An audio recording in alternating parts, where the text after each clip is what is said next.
William Carter dropped to one knee on the wet tarmac, grabbed the collapsing young sailor by the collar and shouted, "Breathe! You're not dying on my watch!" Around him, 3 officers who'd spent all week calling him a washed-up single dad just stood there, frozen useless. "Somebody call me a medic now!" he barked. And in that instant, everything they thought they knew about the tired man in the worn-out jacket shattered. Because the nobody saving that sailor's life, he was about to become the most powerful man on the entire base. Before we go on, drop your city in the comments so I can see how far this story travels, and hit subscribe so you don't miss the moment the Navy salutes their new admiral. The gate guard barely looked up. Name: Carter, William Carter, reporting for civilian support assignment. The young sailor at the checkpoint gave him a slow once-over, the faded canvas jacket, the scuffed boots, the duffel bag that had clearly seen a decade of hard travel. Then he smirked, the kind of smirk a 23-year-old gives a man old enough to be his father when he's decided that man doesn't matter. Support assignment. The kid said it like it tasted bad. Maintenance sheds around back. Try not to get lost, old-timer. William didn't answer. He'd learned a long time ago that a man doesn't have to win every fight in front of him. He picked up his bag, nodded once, and walked through the gate of Naval Station Halloran. Like a ghost nobody had invited, nobody saluted, nobody stood, nobody knew. That was exactly how the Navy wanted it. He found the maintenance building without help, though the directions the kid gave him had been deliberately wrong. William had walked more bases than that boy had years on this earth, and he could read a facility the way some men read a newspaper. He noticed things. He always had. He noticed the fuel drums stacked too close to the generator housing. He noticed the fire suppression tags that hadn't been updated in 14 months. He noticed the way 3 enlisted men flinched when a lieutenant walked past, not the crisp discipline of respect, but the hunched shoulders of people who'd learned that being seen got you punished. He noticed all of it, and he said nothing. Inside the shed, a heavy-set supervisor named Doyle looked up from a clipboard and frowned. "You the new civilian." "That's me." "You know engines?" "I know a few things." Doyle snorted. "Yeah, everybody knows a few things until something breaks. Lockers in the back. Don't touch the classified equipment, don't talk to the officers unless they talk to you first, and for God's sake don't slow anybody down. We clear?" "Clear." "Good." Doyle turned back to his clipboard, already done with him. "And Carter, you look like hell, no offense. Rough night." William thought about the phone call he'd made at 4 a.m. from a motel 40 miles away. His daughter's small voice on the line. "Daddy, are you okay? You sound tired." He thought about telling her he was fine because that's what fathers do. They lie about being fine so their children can sleep. "Something like that," he said. Word traveled fast on a base. By the end of the first day, everyone knew there was a new civilian in the maintenance shed, a single dad, they said, with a kid back home and no wife wearing clothes that looked slept in, taking a job any teenager could do. They didn't know why a man his age would take work like that. They filled in the blanks themselves the way people do.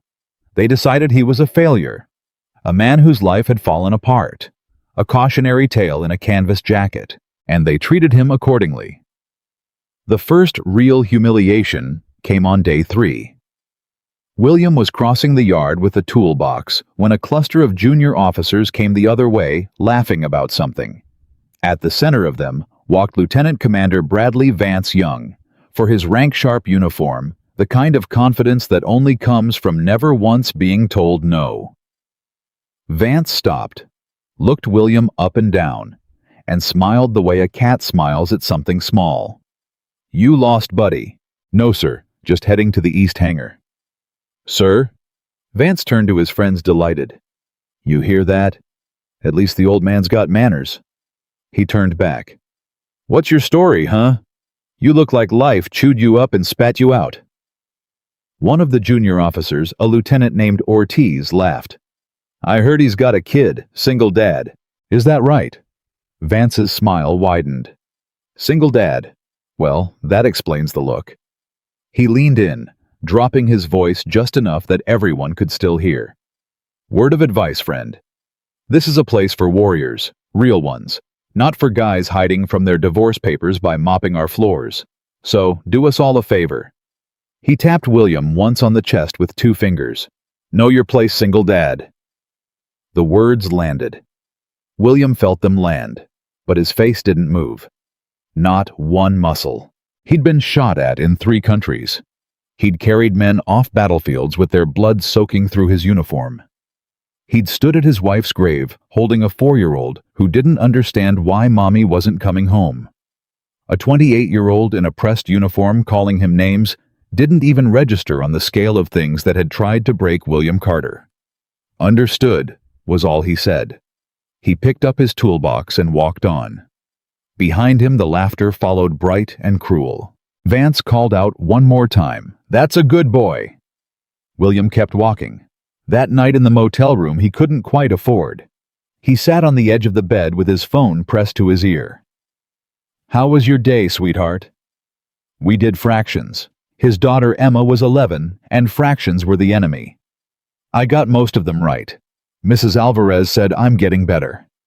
"Of course you are. You're a Carter. We figure things out." A pause, then quieter. "Daddy, when are you coming home?" He closed his eyes.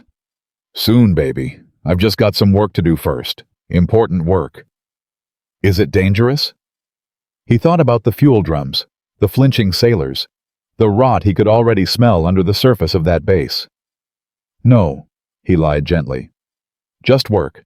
Now go brush your teeth and don't let Grandma catch you reading under the covers again." She giggled. "She always catches me." "That's because she used to catch me too." He smiled into the dark. "Good night, Emma. I love you to the moon." "And back," she finished. The line went quiet, and William Carter sat alone in a cheap room, a man that an entire base had decided was nothing, and let himself feel just for a moment the full weight of what he was carrying. Then he put the phone down, opened a worn leather folder, and got back to work. Because they were all wrong about him. Every last one of them. The folder held the real reason he was there. 6 months earlier, a training exercise at Naval Station Halloran had gone catastrophically wrong. A helicopter had gone down. 2 young sailors had been badly hurt, and when the official report came back, it laid the blame squarely on the enlisted crew, the lowest men in the room. Equipment failure, the report said. Operator error. But somebody up the chain hadn't believed it. Somebody had noticed that the same base kept generating the same kinds of accidents, and that every single time the blame rolled downhill onto sailors who had no power to defend themselves while the officers walked away clean. That somebody had made a phone call, and the phone had rung in the office of a man the Navy trusted with its ugliest problems, a man with a spotless record and a reputation for walking into broken places and finding out exactly what was rotting them from the inside. They didn't send an investigator in a suit. Investigators in suits get lied to. Everybody straightens up, everybody smiles, everybody hides the drums behind the generator. They sent a ghost instead. They sent a man who would put on a worn jacket and a tired face and let everyone underestimate him so that for once the truth would let its guard down. They sent William Carter. His orders were simple, and they were signed at a level most of the men on that base would never in their lives get close to embed as civilian support. Observe leadership conduct. Identify the source of systemic failures. Report only to command. Reveal yourself to no one until authorized. He'd read those orders 100 times. Reveal yourself to no one. So he wouldn't, no matter what they called him, no matter how they laughed. He would take it, and he would watch, and he would wait, because the sailors getting crushed under this system deserved someone who could actually save them, and you can't save people by starting a fight on day 3. He would earn the truth the hard way. He always did. Over the next week, William became invisible in the best possible way. A civilian handyman is a piece of furniture. People talk in front of furniture. They forget it's there. And so William listened. He heard 2 seamen in the mess hall keeping their voices low. "You hear about Delgado wrote up the hydraulics problem 3 times. 3 times. Vance buried every report and then chewed him out for creating a paper trail. Man's gonna get somebody killed. Man's gonna get promoted. That's how it works around here. You keep the numbers clean and the brass happy, and it don't matter what's actually broken. William filed it away. Delgado. Hydraulics. 3 reports. He heard a young female sailor crying quietly outside the supply building after a lieutenant tore into her for a mistake that William could tell from the details wasn't hers at all. She'd followed a bad order and taken the blame for the officer who gave it. He heard the fear in that bass like a low hum under everything, and the more he listened, the more he understood the problem at Naval Station. Halloran wasn't bad luck. It wasn't a few careless kids. The problem wore officers' uniforms. The problem had names, and at the top of the list again and again was one name: Vance. But William didn't just listen. That wasn't his way. When he saw a problem he could fix, he fixed it quietly without credit, because that's what the mission required, and more than that, because it was who he was. He found Petty Officer Delgado hunched over a hydraulics assembly one afternoon, sweating, cursing under his breath, checked out and defeated. "That the unit that keeps failing?" William asked, casual leaning on the doorframe. Delgado didn't even look up. "You a mechanic now, old man. Used to turn a wrench. Mind if I look?" Delgado waved a hand. "Knock yourself out expecting nothing." William crouched down. He didn't touch anything for a full minute. He just looked the way he'd learned to look at machines, and men both seeing not what was in front of him, but what was behind it, the cause under the symptom. "Your seal's fine," he said finally. "Everybody's been replacing the seal. That's not it." "Then what is it?" "Your pump's starving. Somebody spec'd the wrong fluid weight into this system. Probably a paperwork switch upstream cheaper product, nobody flagged it. You're running the right part on the wrong blood." He glanced up. "You didn't do anything wrong, son. The system did. Somebody up the line cut a corner and let you take the fall for it." Delgado stared at him. For a long moment, he didn't say anything at all. Then his voice cracked a little. I told them 3 times it wasn't me." "I know you did." William stood, wiped his hands on a rag. "I believe you." 3 words. I believe you. For a sailor who'd spent months being called careless and stupid and a liability, those 3 words hit harder than any metal. Delgado's eyes went bright, and he had to look away. "Who are you?" he asked quietly. "Really?" And there it was. The question that would follow William through the whole assignment. The question everyone would eventually ask. "Who are you really?" William just smiled, tired and kind. "I'm the new maintenance guy. Now let's get your fluid weight corrected before somebody flies on this thing." Word of that kind of thing gets around too, but slower and quieter than cruelty does. Sailors started to notice that the strange old civilian in the maintenance shed had a way of fixing things nobody else could fix. That systems which had been broken for months suddenly worked again. That the man never took credit, never bragged, never told anyone.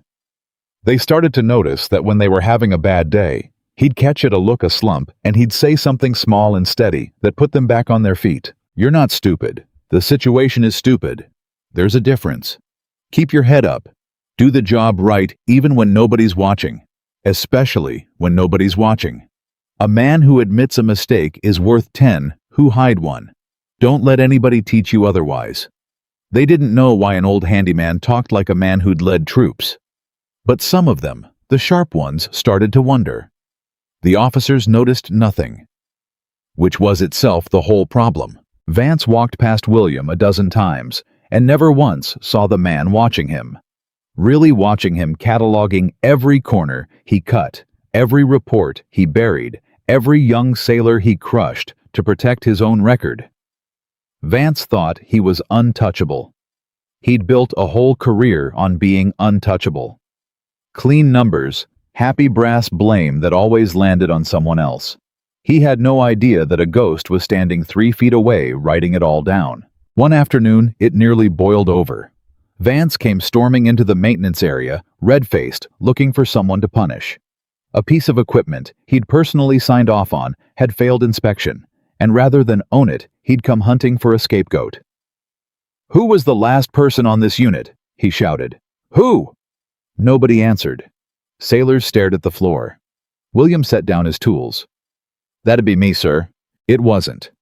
He knew whose unit it was, a nervous 19-year-old named Fam, who was already one write-up away from losing everything.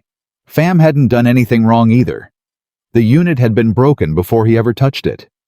But William watched the boy's face go white, watched him start to step forward to take a beating he didn't earn, and William stepped in front of him. That'd be me, he said again, calm as still water. Vance rounded on him, and his lip curled. Of course it was you, the single dad, the great fixer everybody's whispering about. He got close, too close, trying to make William flinch. Let me tell you something, old man. I don't care what these kids think you are. I know what you are. You're a nobody in a dead man's jacket who couldn't hold his own life together, and now you're playing hero in my shop. He jabbed a finger. You don't fix anything on this base without my say-so.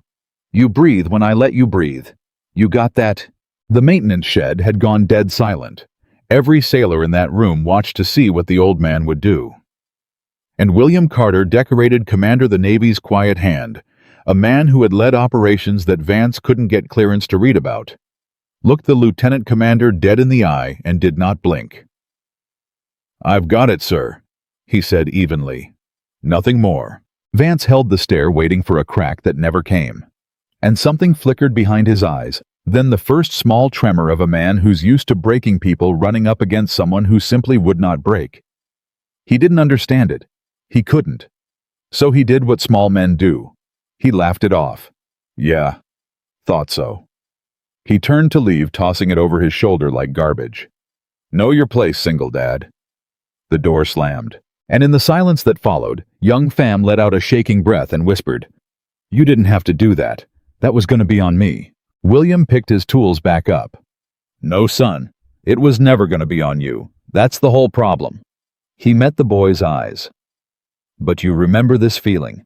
You remember what it's like to have somebody stand in front of you when you're scared. And one day, when you've got the power to stand in front of somebody else, you do it. You hear me? That's the only thing rank is actually for. Fam nodded, not fully understanding, but knowing he'd remember it forever. He didn't know he was talking to the man who was about to change every single life on that base. That night, William sat in his motel room and opened the leather folder one more time. Inside now was a growing list. Names, dates, buried reports, sailors blamed for their leaders' failures. And underneath it all, the pattern he'd been sent to find clear as daylight now. Naval Station Halloran wasn't failing because its sailors were weak. It was failing because its leaders were cowards. Men who'd figured out that the safest way to protect a career was to make sure the blame always fell on someone too low to fight back. Men like Vance who'd turned an entire base into a machine for grinding up good young people and calling it discipline. William looked at that list for a long time. Then he picked up his phone and dialed a number that didn't appear in any base directory. A number that rang in an office where men wore stars on their shoulders. It's Carter, he said quietly. I've got what you sent me for. It's worse than the reports. It's not one bad exercise. It's the whole culture, and it starts at the top of the officer chain. He paused, listening. No, sir, not yet. There are good people down here taking the blame for all of it, and if I move too early, they're the ones who'll pay for it. Another pause. Yes, sir, I understand. I'll hold cover until you give the word. A long breath. And sir, when it's time, I want them all in one room. Every officer who let this happen. I want them to hear it from the man they've been stepping on. He listened to the answer. Then, for the first time in days, William Carter allowed himself the smallest, hardest smile. Understood, Admiral, he said. I'll be ready. He set the phone down. Somewhere 40 miles away, a little girl was asleep with a book still open under her covers, dreaming about the day her daddy would come home. And here, in a cheap room, on the edge of a base full of men, who thought he was nothing, that daddy sat quietly in the dark, a father, a widower, a warrior, and got ready to do the thing he'd come here to do. He didn't know yet that the storm was coming faster than anyone expected. He didn't know that in a matter of days, everything on that base would go wrong at once. The equipment, the weather, the aircraft, the lives, and that every officer who'd ever laughed at him would freeze and stare and have no answers at all. He only knew what he'd always known since the day he first put on the uniform, since the day he held his dying wife's hand, since every morning he'd gotten up tired and made his daughter breakfast anyway. You keep going, you do the right thing when no one's watching, and you never ever let them see you break. William Carter turned off the light. Tomorrow the man everyone had told to know his place was going to start finding out just how far he could go. The morning came gray and cold, and William Carter was already at the maintenance shed before the sun cleared the eastern hangar. He liked the early hours. Empty base. Quiet yard. A man could think. He didn't get to think long. "Carter!" Doyle's voice cracked across the shed. "Get out here. We got a situation." William set down his coffee and walked out to find a small crowd gathered around a fuel transport rig. Steam hissed from somewhere underneath it. 3 young sailors stood back, faces pale, and in the middle of them stood the nervous 19-year-old Pham, holding a wrench in a hand that wouldn't stop shaking. "What happened?" William asked. "Line ruptured," Pham said. I swear I didn't touch nothing I wasn't supposed to. It just blew." Doyle was already sweating. "Vance is gonna have my head. This rig was supposed to be certified yesterday." William crouched by the rig, ran 2 fingers along the seam of the ruptured line, and went very still. "Pham." "Yeah. Who signed the certification on this line?" Pham swallowed. "Lieutenant Commander Vance, himself, last week." William nodded slowly, and something cold and certain settled in his chest. Because the line hadn't failed from misuse. It had failed because it was old years past its replacement date, and somebody had stamped it certified anyway to keep the numbers clean. "Nobody touch anything," William said, standing. "This isn't a repair. This is evidence." "Evidence of what?" Doyle asked. William didn't answer. He was already looking at the ruptured line the way a detective looks at a body. That was when Vance arrived. He came fast boots hammering the concrete, and the second he saw the crowd, he started shouting, "What the hell happened to my rig? Who did this?" His eyes swept the sailors and landed, of course, on the youngest, the weakest, the easiest. "Pham, it was you, wasn't it? It's always you." "Sir, save it." Vance's voice was pure ice. "You're done. I'm writing you up, and this time it sticks. You'll be lucky to leave this base with a discharge that isn't dishonorable." Pham's face crumpled. 19 years old, and William watched his whole future collapse in real time. He didn't do it. Every head turned. William hadn't raised his voice. He didn't need to. Vance's jaw tightened. "Excuse me. The line failed because it was expired. Years expired." William pointed not at Pham, but at the seam. "You can see the corrosion pattern from here. This didn't happen this morning. This has been failing for months. Somebody certified it anyway." He met Vance's eyes. "The kid didn't do anything but be standing near it when it finally gave out." The yard went silent. Vance stepped close, lowering his voice to a hiss only the front row could hear. "You want to accuse me of something, old man, in front of my sailors? You got a death wish." "I'm not accusing anybody of anything," William said mildly. "I'm reading a fuel line. Anybody with eyes can read it. The question is why nobody with rank did." For one long second the 2 men stood locked. And Vance, who had spent his whole career crushing anyone who talked back, felt again that strange tremor he'd felt the day before. This man wasn't afraid of him. This man wasn't afraid of anything. And that was intolerable. "Pham's still getting written up," Vance said, finally turning away because he needed to win something. "Insubordination. He questioned my certification." He didn't say a word. "You did, and you don't have rank to hide behind." Vance smiled cruel and quick. "So here's what's gonna happen. The write-up goes on Pham, and if you say one more word about my certifications to anybody, I'll have you thrown off this base by tonight. Civilians are easy to disappear, Carter. Nobody signs a petition for a handyman." He looked William up and down one more time. "Know your place." He walked away, and the write-up went in, and Pham stood there shaking, and there was nothing in that moment on paper that William could do. because he wasn't ready to reveal himself yet. And revealing himself early would burn the whole operation and every sailor with it. So he did the hardest thing a man like him can do. He let it happen. He put a hand on Fam's shoulder as the boy fought back tears. Listen to me. That write-up is not the end of your story. You understand paper burns. And someday soon somebody's gonna go through every write-up on this base with a fine-tooth comb, and yours is gonna be the first one they tear up. You don't know that, Fam whispered. I know more than you think, son. William squeezed his shoulder. Trust me for 4 more days. Just 4. Can you do that? Fam looked at him, at this strange, tired, impossible man, who somehow spoke like he had the power to promise things no handyman could promise. Yeah, he said. Okay, 4 days. He didn't know it, but he'd just been handed the only lifeline that mattered.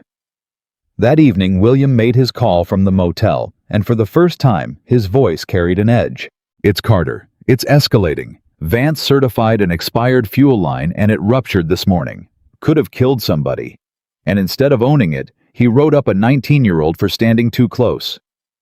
A pause. Sir, I'm telling you, we're past the point where I can just watch. These aren't paperwork failures anymore. These are safety failures. Somebody is going to die on this base, and it's going to be a kid who never did anything but follow a bad order. He listened to the voice on the other end. I understand the operation, he said tightly. I understand cover. But I need you to understand something too. Every day I wait, another kid gets crushed. So I'm asking, how much longer? The answer came, and William closed his eyes. 48 hours, he repeated. The inspection team arrives in 48 hours, and I hold cover until then. A long breath. Yes, sir. I'll hold. But if a life is on the line before then, sir, I'm not going to stand there and watch a child die to protect a timeline.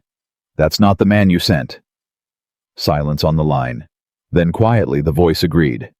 And William hung up and sat in the dark and thought about the storm the weather service was tracking 200 miles off the coast. 48 hours. He had a bad feeling the storm wasn't going to wait that long. The next morning, William found Delgado waiting for him at the shed, and the man looked like he hadn't slept. I need to talk to you, Delgado said. Alone. They walked out past the fuel drums out of earshot, and Delgado kept looking over his shoulder like a man who expected to be followed. I've been thinking about what you said, Delgado started. About the fluid weight, the wrong blood in the system. So last night I pulled the supply records, the ones I could get to. And you were right. Somebody switched the specs 6 months ago, cheaper supplier. But that's not the part that's killing me. Delgado's voice dropped to almost nothing. The part that's killing me is who signed the switch. William already knew, but he let the man say it.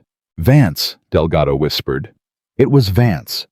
He switched to the cheaper fluid, pocketed the difference in the budget line, and made his numbers look good doing it. And then when the system started failing from it, he blamed us. He blamed all of us for a problem he created to make himself look efficient. There it was. The first twist under the surface. This wasn't just cowardice. This wasn't just a leader protecting his reputation. This was theft. Delgado? William's voice was very calm and very serious. Where are those supply records right now? In my locker, photocopies. But Carter, if he finds out I pulled them, he won't. You don't know that. You don't know what he's capable of. There was a guy before you got here, Petty Officer Reyes. Reyes started asking questions about the budget too, and you know what happened to Reyes? Delgado's eyes were wild. Transferred. Overnight. Middle of a deployment cycle which isn't even supposed to be possible. Gone. Nobody's heard from him since. Vance made a man disappear, Carter. That's who we're dealing with. And there was the second twist, hitting right on the heels of the first. Reyes. Another name. Another good sailor who'd asked the wrong question and vanished. William put both hands on Delgado's shoulders. Listen to me. I need you to make me a copy of those records. 1 copy. And then I need you to put the originals back exactly where you found them and forget you ever saw them. Can you do that? Why? What are you gonna do with them? You're a handyman. And William looked at him, and for just a second, just one, he let the mask slip. Not all the way. Just enough that Delgado saw something in his eyes that a handyman had no business having. Steel. Command. The quiet certainty of a man who had ordered other men into fire and brought them home. "I'm going to make sure Reyes gets found," William said quietly. "And I'm going to make sure Vance never disappears anybody again. That's what I'm going to do with them." Delgado stared at him, and whatever he saw, it was enough.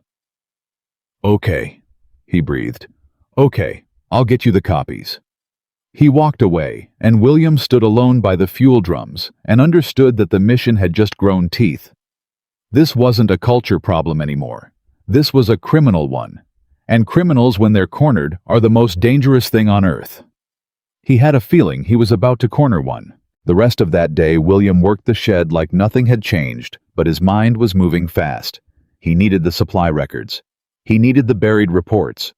And he needed one thing more. He needed to know what had really happened to Reyes. He got his chance sooner than he expected, and from a source he never saw coming. Her name was Chief Petty Officer Karen Walsh, and she'd been on the base longer than any officer on it. 22 years. She'd seen commanders come and go, and she'd been watching the strange civilian in the maintenance shed with a sharpness the young officers didn't have. She found him at the end of the day alone, and she didn't waste words. "You're not what you look like," Walsh said. William didn't turn around. "I'm a maintenance civilian chief." "No, you're not.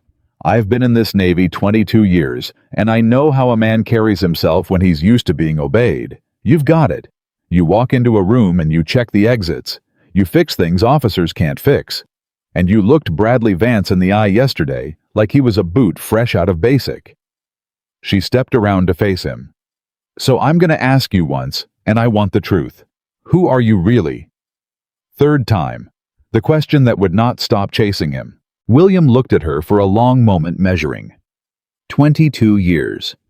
That kind of woman didn't scare easy and didn't gossip. That kind of woman was exactly who you wanted on your side when a base was about to come apart. "I can't tell you that," he said honestly. "Not yet. But I can tell you that I'm not here to hurt anybody who's been doing their job right. And I can tell you that things on this base are about to change, and when they do, I'm going to need people I can trust." He held her gaze. "Are you somebody I can trust?" "Chief Walsh?" She studied him a long time. Then she nodded slowly. "That depends. You planning to go after Vance?" "Would that be a problem?" "Problem." A hard, humorless laugh. "Mister, I have watched that man break good sailors for 6 years. I have watched him take credit for work that wasn't his, and dump blame on kids who couldn't fight back. I have watched him make Reyes vanish." Her jaw set. "So no, that wouldn't be a problem. That'd be the answer to a prayer I stopped believing anybody was listening to." And there, 22 years of buried anger, she gave William the thing he needed most. "Reyes wasn't transferred," Walsh said quietly. "Not really. I saw the paperwork before it got shredded. Vance flagged him as a psychiatric risk, unstable, unfit, got him sent to a facility 3 states away, and slapped a medical hold on his file so nobody could reach him. The kid's not deployed somewhere, Carter. He's locked up in a mental health hold he never earned because he found a budget number that didn't add up." William felt the anger rise in him cold and clean. A man had used the machinery of the Navy itself, the thing William had given his whole life to protect, as a weapon against an innocent kid. "Can you get me the name of that facility?" William asked. "I can get you more than that." Walsh reached into her jacket and pulled out a folded slip of paper. "I've been keeping this for a year, waiting for somebody with the guts to use it. It's the facility, the intake date, and the name of the officer who signed the psychiatric flag." She pressed it into his hand. "You do right by that kid, and I don't care who you are. You'll have earned my salute for life." William took the paper, and in that quiet handoff an alliance was born that Bradley Vance never saw coming. "I'll do right by him, Chief," William said. "I give you my word, and where I come from, a man's word is the only rank that matters." Walsh looked at him a beat longer.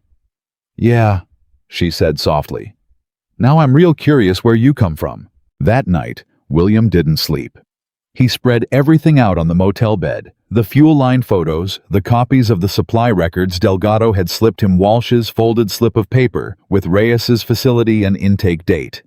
And piece by piece, he assembled the whole rotten machine. Vance had switched suppliers to pad his budget numbers. The cheap parts had caused system failures. The failures had endangered sailors and equipment, and every single time something broke, Vance had buried the report and blamed a kid too low to fight back. When one kid, Reyes, got close to the money, Vance hadn't just transferred him. He'd erased him, called him crazy, locked him away, and the officers above Vance. They hadn't stopped it because Vance's numbers looked good, and good numbers meant nobody had to ask hard questions. The whole base was a lie built to protect one man's career. William picked up his phone at 2 a.m. and made the call. "It's Carter. I've got it. All of it. And it's not just negligence, it's fraud, and it's the false psychiatric committal of an innocent sailor." He read off the details, flat and precise, a man delivering a report he'd delivered 100 times in 100 worse places. "I need two things. I need the inspection team here on schedule. And I need somebody to physically go to that facility and confirm Reyes is there, because the second we move on Vance, I guarantee you he tries to make that kid disappear for good." He listened. "Yes, sir. 36 hours. I can hold 36 hours. A pause. "But, sir, there's a storm coming in. The weather models have it turning toward the coast. If it hits before your team arrives and something on this base fails during it, one of Vance's cheap parts at the worst possible moment, I won't be able to hold cover. I'll have to act. Lives will come before the operation. You know that's how I'll call it." The voice on the other end was quiet for a moment. Then it agreed. "Understood, Admiral," William said. 36 hours, unless the sky says otherwise." He hung up and looked out the window at a sky that was already starting to change. He had a terrible feeling the sky was going to say otherwise. The next day, everything moved faster. William came onto the base to find the whole yard buzzing. The storm had turned. What had been a tropical system 200 miles out was now a named storm bending straight toward the coast, and the base was scrambling to secure aircraft and equipment before it hit. And in the middle of the scramble, William saw exactly what he'd feared. Vance's cheap parts, his padded systems, his certified on-paper equipment, all of it about to be tested by the one thing you couldn't fake your way through a real emergency. He found Doyle barking orders at a crew trying to tie down a helicopter on the pad. "Doyle, that bird is it flight-worthy?" "Supposed to be. Vance certified it last month." William's stomach dropped. Vance certified it, like he certified the fuel line. Doyle went pale. "You don't think—" "I think nobody's flying that helicopter until I've been over every inch of it," William said. "Where's the maintenance log?" But before Doyle could answer, an alarm cut across the base, sharp, urgent, the kind of alarm that turns every trained head at once. A voice came over the comms, tight with panic. "All personnel, we have an inbound emergency. Medevac flight requesting immediate landing. Injured personnel aboard.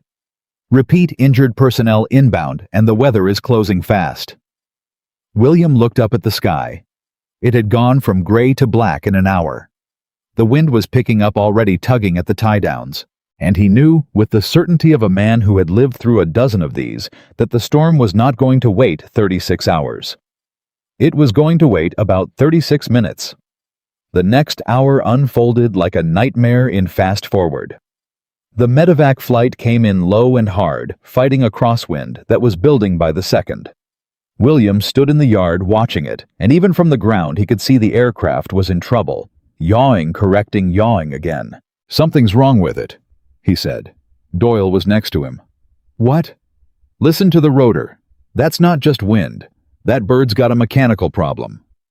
William's mind was already racing through the possibilities, and every one of them led back to the same place. Cheap parts, padded certifications, Vance. The medevac made its approach, and the whole yard held its breath, and for one terrible moment, it looked like it was going to make it. And then a gust caught it, and the aircraft dropped hard, slamming onto the pad, and something in the tail assembly gave with a crack. William heard from 100 yards away. The helicopter skidded. Sparks. Metal screaming.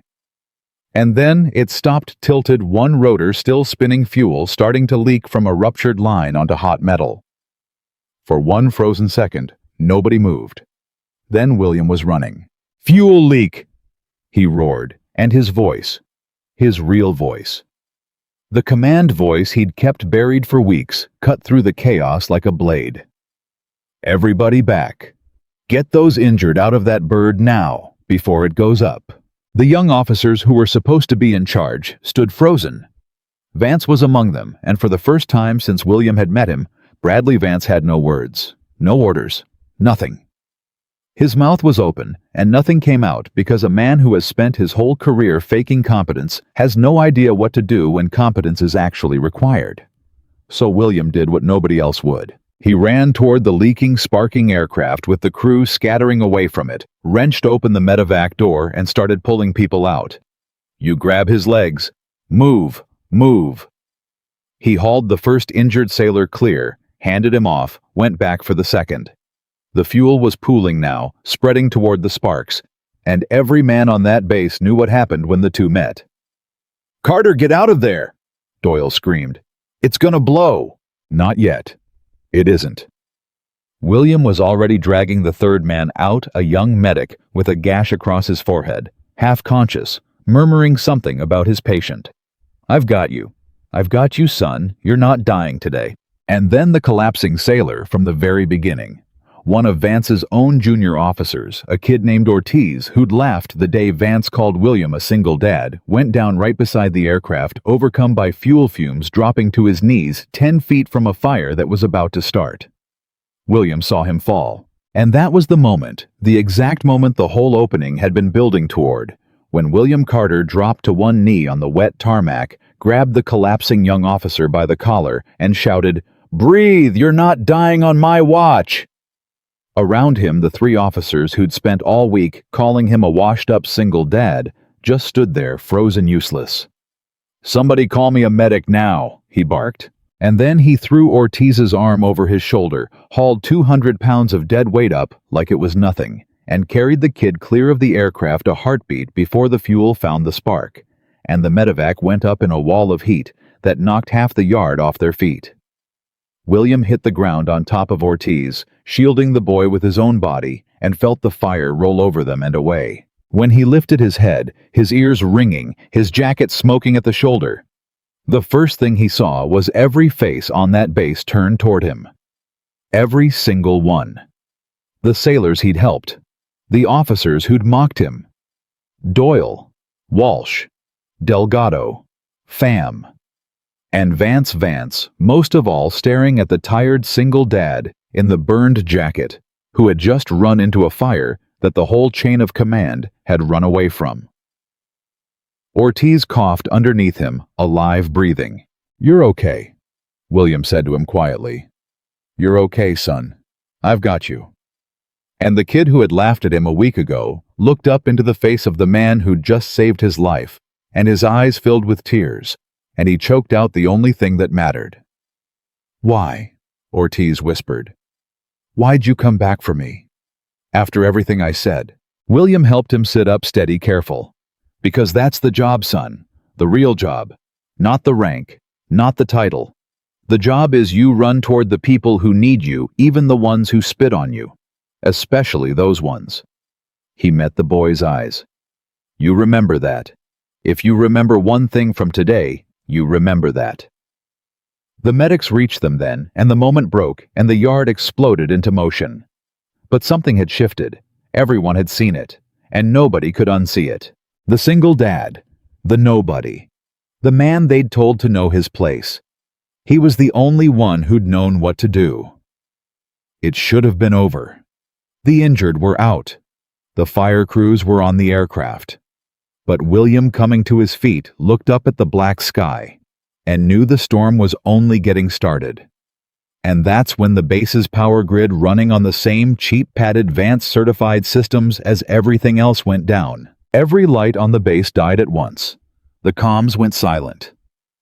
And in the sudden dark, with a storm bearing down and injured personnel scattered across the yard, and aircraft still needing to be secured the entire chain of command. Simply stopped. Because their systems had failed, their leader was frozen. And nobody had ever taught these young officers what to do when the technology they trusted stopped working, and there was nothing left but a man and his own 2 hands. "Comms are down," someone shouted. "We've got nothing. The backup generator's not kicking in. Where's the flight crew? Does anybody have eyes on the second bird?" Chaos, rising panic.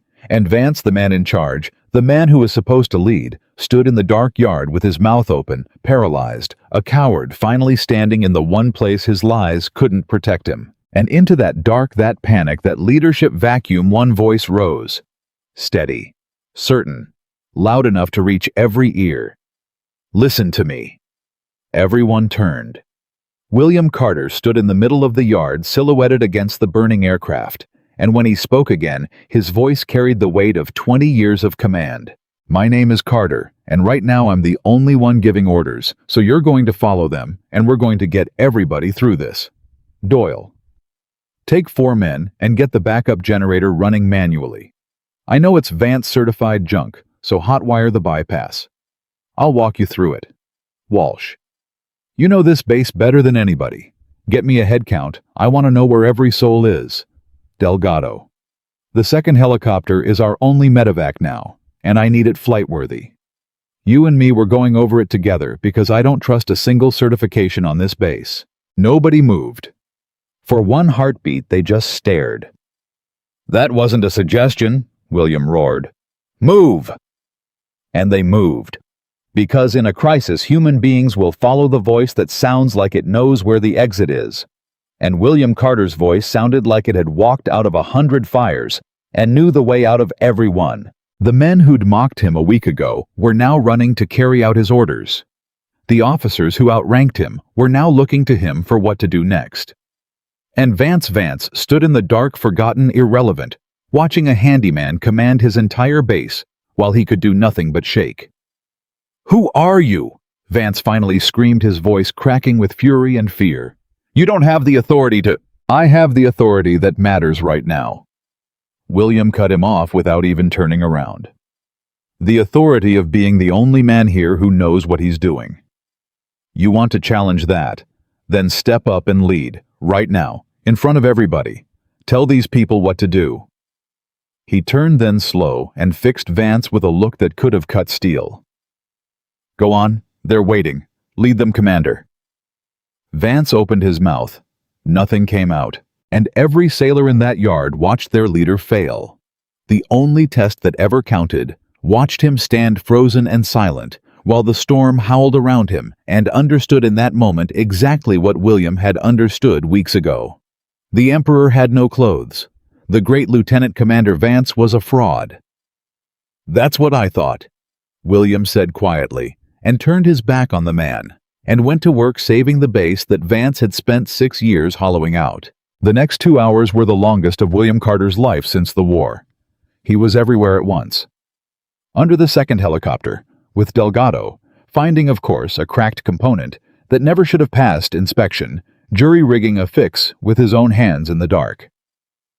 At the generator with Doyle, walking a terrified crew through a bypass they'd never been trained on. Across the yard, organizing the injured calm and quick triaging like a man who'd done it under fire because he had. And the whole time the sailors watched him. And the whole time they followed him. And the whole time the thing they'd been afraid to say out loud for weeks got louder and louder in the space between them all. "This man is not a handyman." Walsh found him in a rare still moment, both of them soaked, catching their breath. "The head count's clean," she reported. "Everybody's accounted for. 2 critical, both stable now thanks to you." She looked at him. "Whoever you are, you just saved this entire base. And I think it's time you told these people the truth. They've earned it, and so have you." "Not yet, Chief," William said. "Almost, but not yet." "Why, what are you waiting for?" And William looked out across the yard at the exhausted, muddy, triumphant faces of the sailors who'd just fought a storm and won because a nobody had shown them how. At Fam, alive, standing tall. At Ortiz bandaged, watching him with something like worship. At Delgado, who knew a piece of the secret. And at Vance alone in a corner, small finished, whose whole world was collapsing and who didn't even fully understand why yet. "I'm waiting for one more thing," William said quietly. "I'm waiting for the whole story to be in the room at the same time. Because when I tell these people who I am, Chief, I'm only going to say it once. And I want every person who needs to hear it to be standing right there when I do." He didn't say more, but dawn was coming. The storm was breaking. And 40 miles down the road, the inspection team William had been holding cover for was already on the move, its headlights cutting through the last of the rain, carrying with it the papers that would end Bradley Vance and free a wrongly committed kid named Reyes, and turn a burned-out single dad in a smoking jacket into the most powerful man Naval Station Halloran had ever seen. The sun came up gray and clean over a base that had survived the night, and William Carter stood in the middle of the wreckage he'd saved, tired down to his bones, and pulled out his phone one last time. Not to call command, to call home. "Emma!" His voice softened the instant she picked up the command, falling away, the father returning. "Hey, baby. No, I'm okay. I'm just real tired." He closed his eyes, and something in his chest that had been iron hard all night finally cracked, just a little, just for her. "Rough night, sweetheart. But we got everybody home. Every single one." A pause. "Yeah, Daddy did his job." Another pause, and then the smallest, most exhausted smile. "I love you to the moon, Emma." And behind him, unnoticed, a black government car was pulling through the front gate, the same gate where a young sailor had once smirked at a tired man in a worn jacket and told him the maintenance shed was around back. The car stopped. The doors opened. And the men who stepped out were not wearing the uniforms of anyone Bradley Vance could intimidate. They were wearing the uniforms of men who had come to Naval Station Halloran for one reason: to salute William Carter. The men who stepped out of that black car moved with the unhurried certainty of people who answer to almost no one. There were 4 of them. 3 wore the crisp service uniforms of senior officers, and the 4th wore something on his shoulders that made every sailor who saw him snap upright without being told. Stars. An admiral had come to Naval Station Halloran. William, still standing in the middle of the yard with his phone in his hand, saw them before anyone else did. And for the first time in weeks, the tired mask on his face changed. Not to surprise, to recognition. He knew the man wearing the stars. Admiral Thomas Rourke crossed the wet tarmac, stepping past frozen sailors and gaping officers, and he did not stop until he was standing directly in front of the burned, exhausted single dad in the smoking jacket. And then Admiral Rourke stopped, and Admiral Rourke saluted him. The entire yard went utterly silent. You could have heard a bolt drop. Sailors who had watched this man get mocked, dismissed, and threatened for weeks now watched a 2-star Admiral of the United States Navy raise his hand in crisp salute to a maintenance civilian in a burned canvas coat. "Commander Carter," Rourke said, his voice carrying across the silent yard. "Or should I say, Admiral Carter. As of your promotion order signed 6 weeks ago and held sealed for this operation. That's the correct address now, sir. Congratulations, and welcome back." The word moved through the crowd like a shockwave. Admiral. Admiral Carter. William raised his own hand and returned the salute, and something in his posture changed. As he did it, the weight of the disguise falling away, the man he'd been hiding for weeks, stepping fully into the light at last. "Tom," he said quietly, "you're late. The storm didn't wait for you." "No, sir. It never does." Rourke lowered his hand and allowed himself the smallest smile. "But you held. You always hold. That's why they sent you." And there it was in front of everyone. The truth William had carried alone for weeks spoken out loud at last in a yard full of the very people who had told him to know his place. Bradley Vance, standing at the edge of the crowd, made a sound that wasn't quite a word. William turned his head slowly and looked at him. And for the first time he let Vance see all of it. The command, the steel, the 20 years of leading men through worse hells than a summer storm. The thing Vance had felt tremors of and never understood. "Lieutenant Commander Vance," William said, calm, almost gentle. "I believe you told me to know my place." He let the silence stretch. "I do know it now. And so, in about 5 minutes, will you?" Vance's face drained of every drop of color. Around the yard, the sailors began to understand what they were witnessing. The whispers started low and electric. Ortiz, still bandaged from the fire, stared at the man who'd carried him out of it with his mouth open. Pham gripped Delgado's arm. Doyle wiped a hand down his face, muttering, "Oh my God. Oh my God, I made him hotwire a generator. I made an Admiral hotwire a generator." And Chief Walsh, 22 years in, who had known from the first day that the handyman was more than he looked, Walsh simply stood at attention, tears in her eyes, and held her salute longer than anyone. Because her prayer had been answered, and she'd known it before any of them. Admiral Rourke turned to address the assembled base, and his voice took on the weight of official proceeding. 6 weeks ago, the Office of Naval Inspections received evidence that this base was systematically failing its people.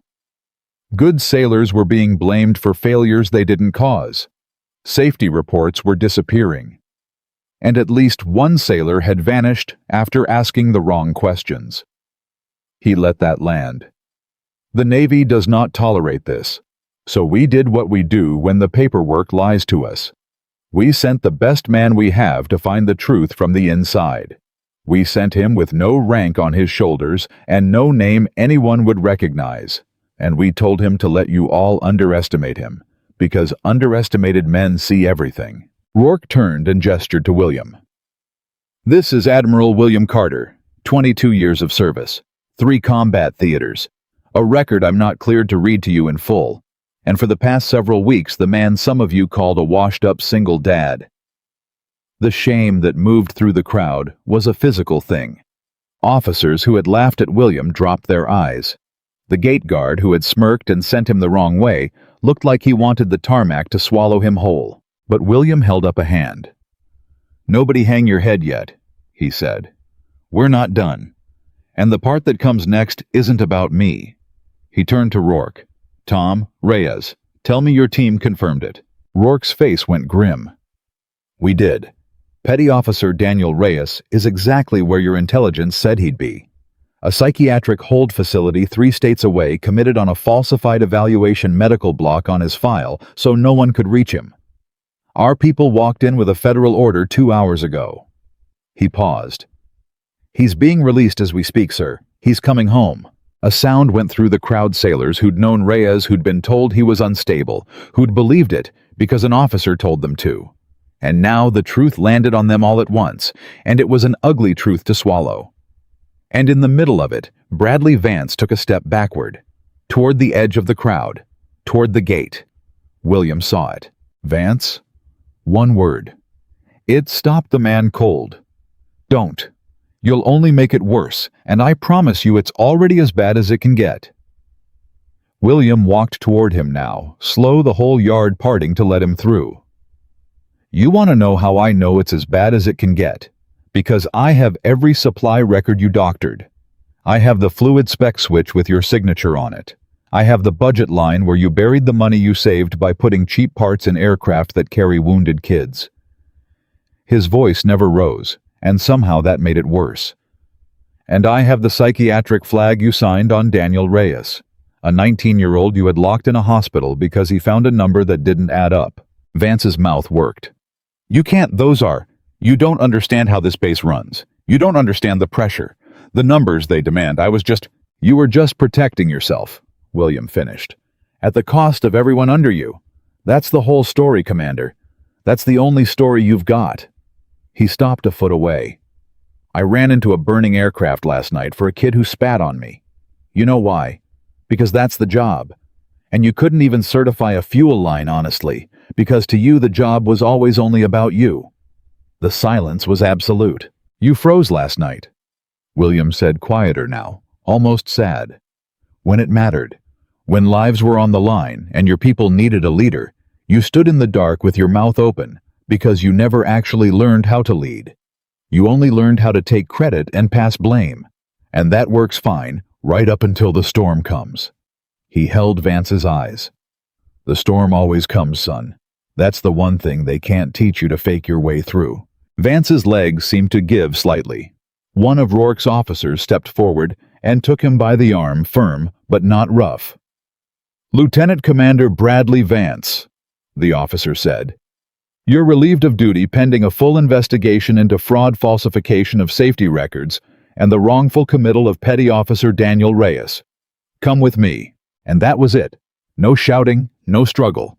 The great and terrible Vance, who had ruled that base by fear for 6 years, was led away across the yard in front of every soul he'd ever crushed. And he did not look back, because there was nothing behind him but the wreckage of what he'd done. As he passed Pham, the 19-year-old he'd written up 2 days ago for standing near a fuel line, the boy didn't gloat. He just watched, and something in his young face had changed forever. He'd learned what a bad leader looked like up close. And more importantly, in the burning dark of the night before, he'd learned what a good one looked like too. When Vance was gone, the yard let out a breath it felt like it had been holding for 6 years. William turned back to face them all. And now finally he let the exhaustion show. He was a man who'd been up all night fighting a storm, who'd carried people out of fire, who'd held a secret alone for weeks. He looked every bit of it, but his voice was steady. "I know some of you are standing there feeling sick right now," he said. "Feeling ashamed of the things you said to me, the names you called me, the way you treated a man you thought was beneath you." He shook his head slowly. "Let it go. All of it. I mean that." Ortiz stepped forward, unable to hold it in. "Sir, the things I said the day Vance called you, I laughed. I laughed at you, and then you carried me out of a fire." His voice broke completely. I don't know how to." "You don't have to say anything, son." William put a hand on his shoulder, the same steady hand from the tarmac. "You want to make it right? Here's how. Someday there's going to be a new guy on this base. Tired, older, not much to look at. And everybody's going to decide he's a nobody before they know a single thing about him." He gripped the boy's shoulder harder. "And you're going to be the one who walks over and says, 'Welcome aboard. Let me show you around.' That's how you make it right. Not with me, with the next one. You pay it forward and we call it square." Ortiz nodded, tears streaming, and William pulled him into a rough, brief embrace, the kind of thing a father does, and let him go. That was when the deeper truth of the whole thing began to settle over the base. Not just that they'd been wrong about one man, but why they'd been wrong. They'd looked at a tired, single father in worn clothes and decided that meant weakness. They'd looked at a man who put his kid first and decided that made him less. And the man they'd dismissed for being a father had just outled, outthought, and outcouraged every officer on the base. Being a dad hadn't made him weak. It had made him exactly the leader they'd needed. Chief Walsh stepped up beside him, and she wasn't crying anymore. She was all business now, 22 years of it. "Admiral, what are your orders? Because whatever they are, this base is going to follow them. I don't think you'll have any trouble with that anymore." William looked out over the exhausted, changed faces of the people he'd come here to save. "My orders," he said. "First, Doyle.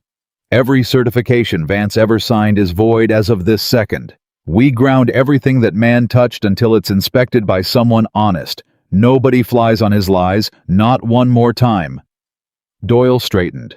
"Yes, sir." "Second, Walsh, you're going to help me pull every write-up, every disciplinary action, every black mark that came out of this rotten chain of command. We're going to go through them one by one, and every sailor who got blamed for something that wasn't theirs is going to have their record cleared." He looked at Pham. "Starting with that write-up from 2 days ago. Son, that paper's already gone. You've got a clean slate and a good future, and I don't want to hear another word about it."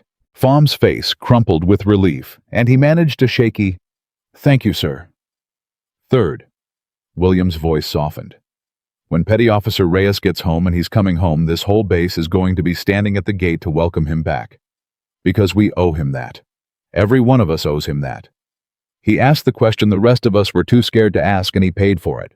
We're going to make sure he never pays for anything again." A murmur of agreement, low and fierce, moved through the crowd. Admiral Rourke, watching all of this, leaned in close to William and said quietly, just for the two of them, "You know you don't have to stay and run this base yourself. Your job was the investigation. You could hand it off. Go home to that little girl. Nobody would blame you. William was quiet for a moment, and here came the turn nobody expected. Not the crowd, not Rourke, maybe not even William himself, until that exact second. "I'm not handing it off, Tom." Rourke blinked. "Say again."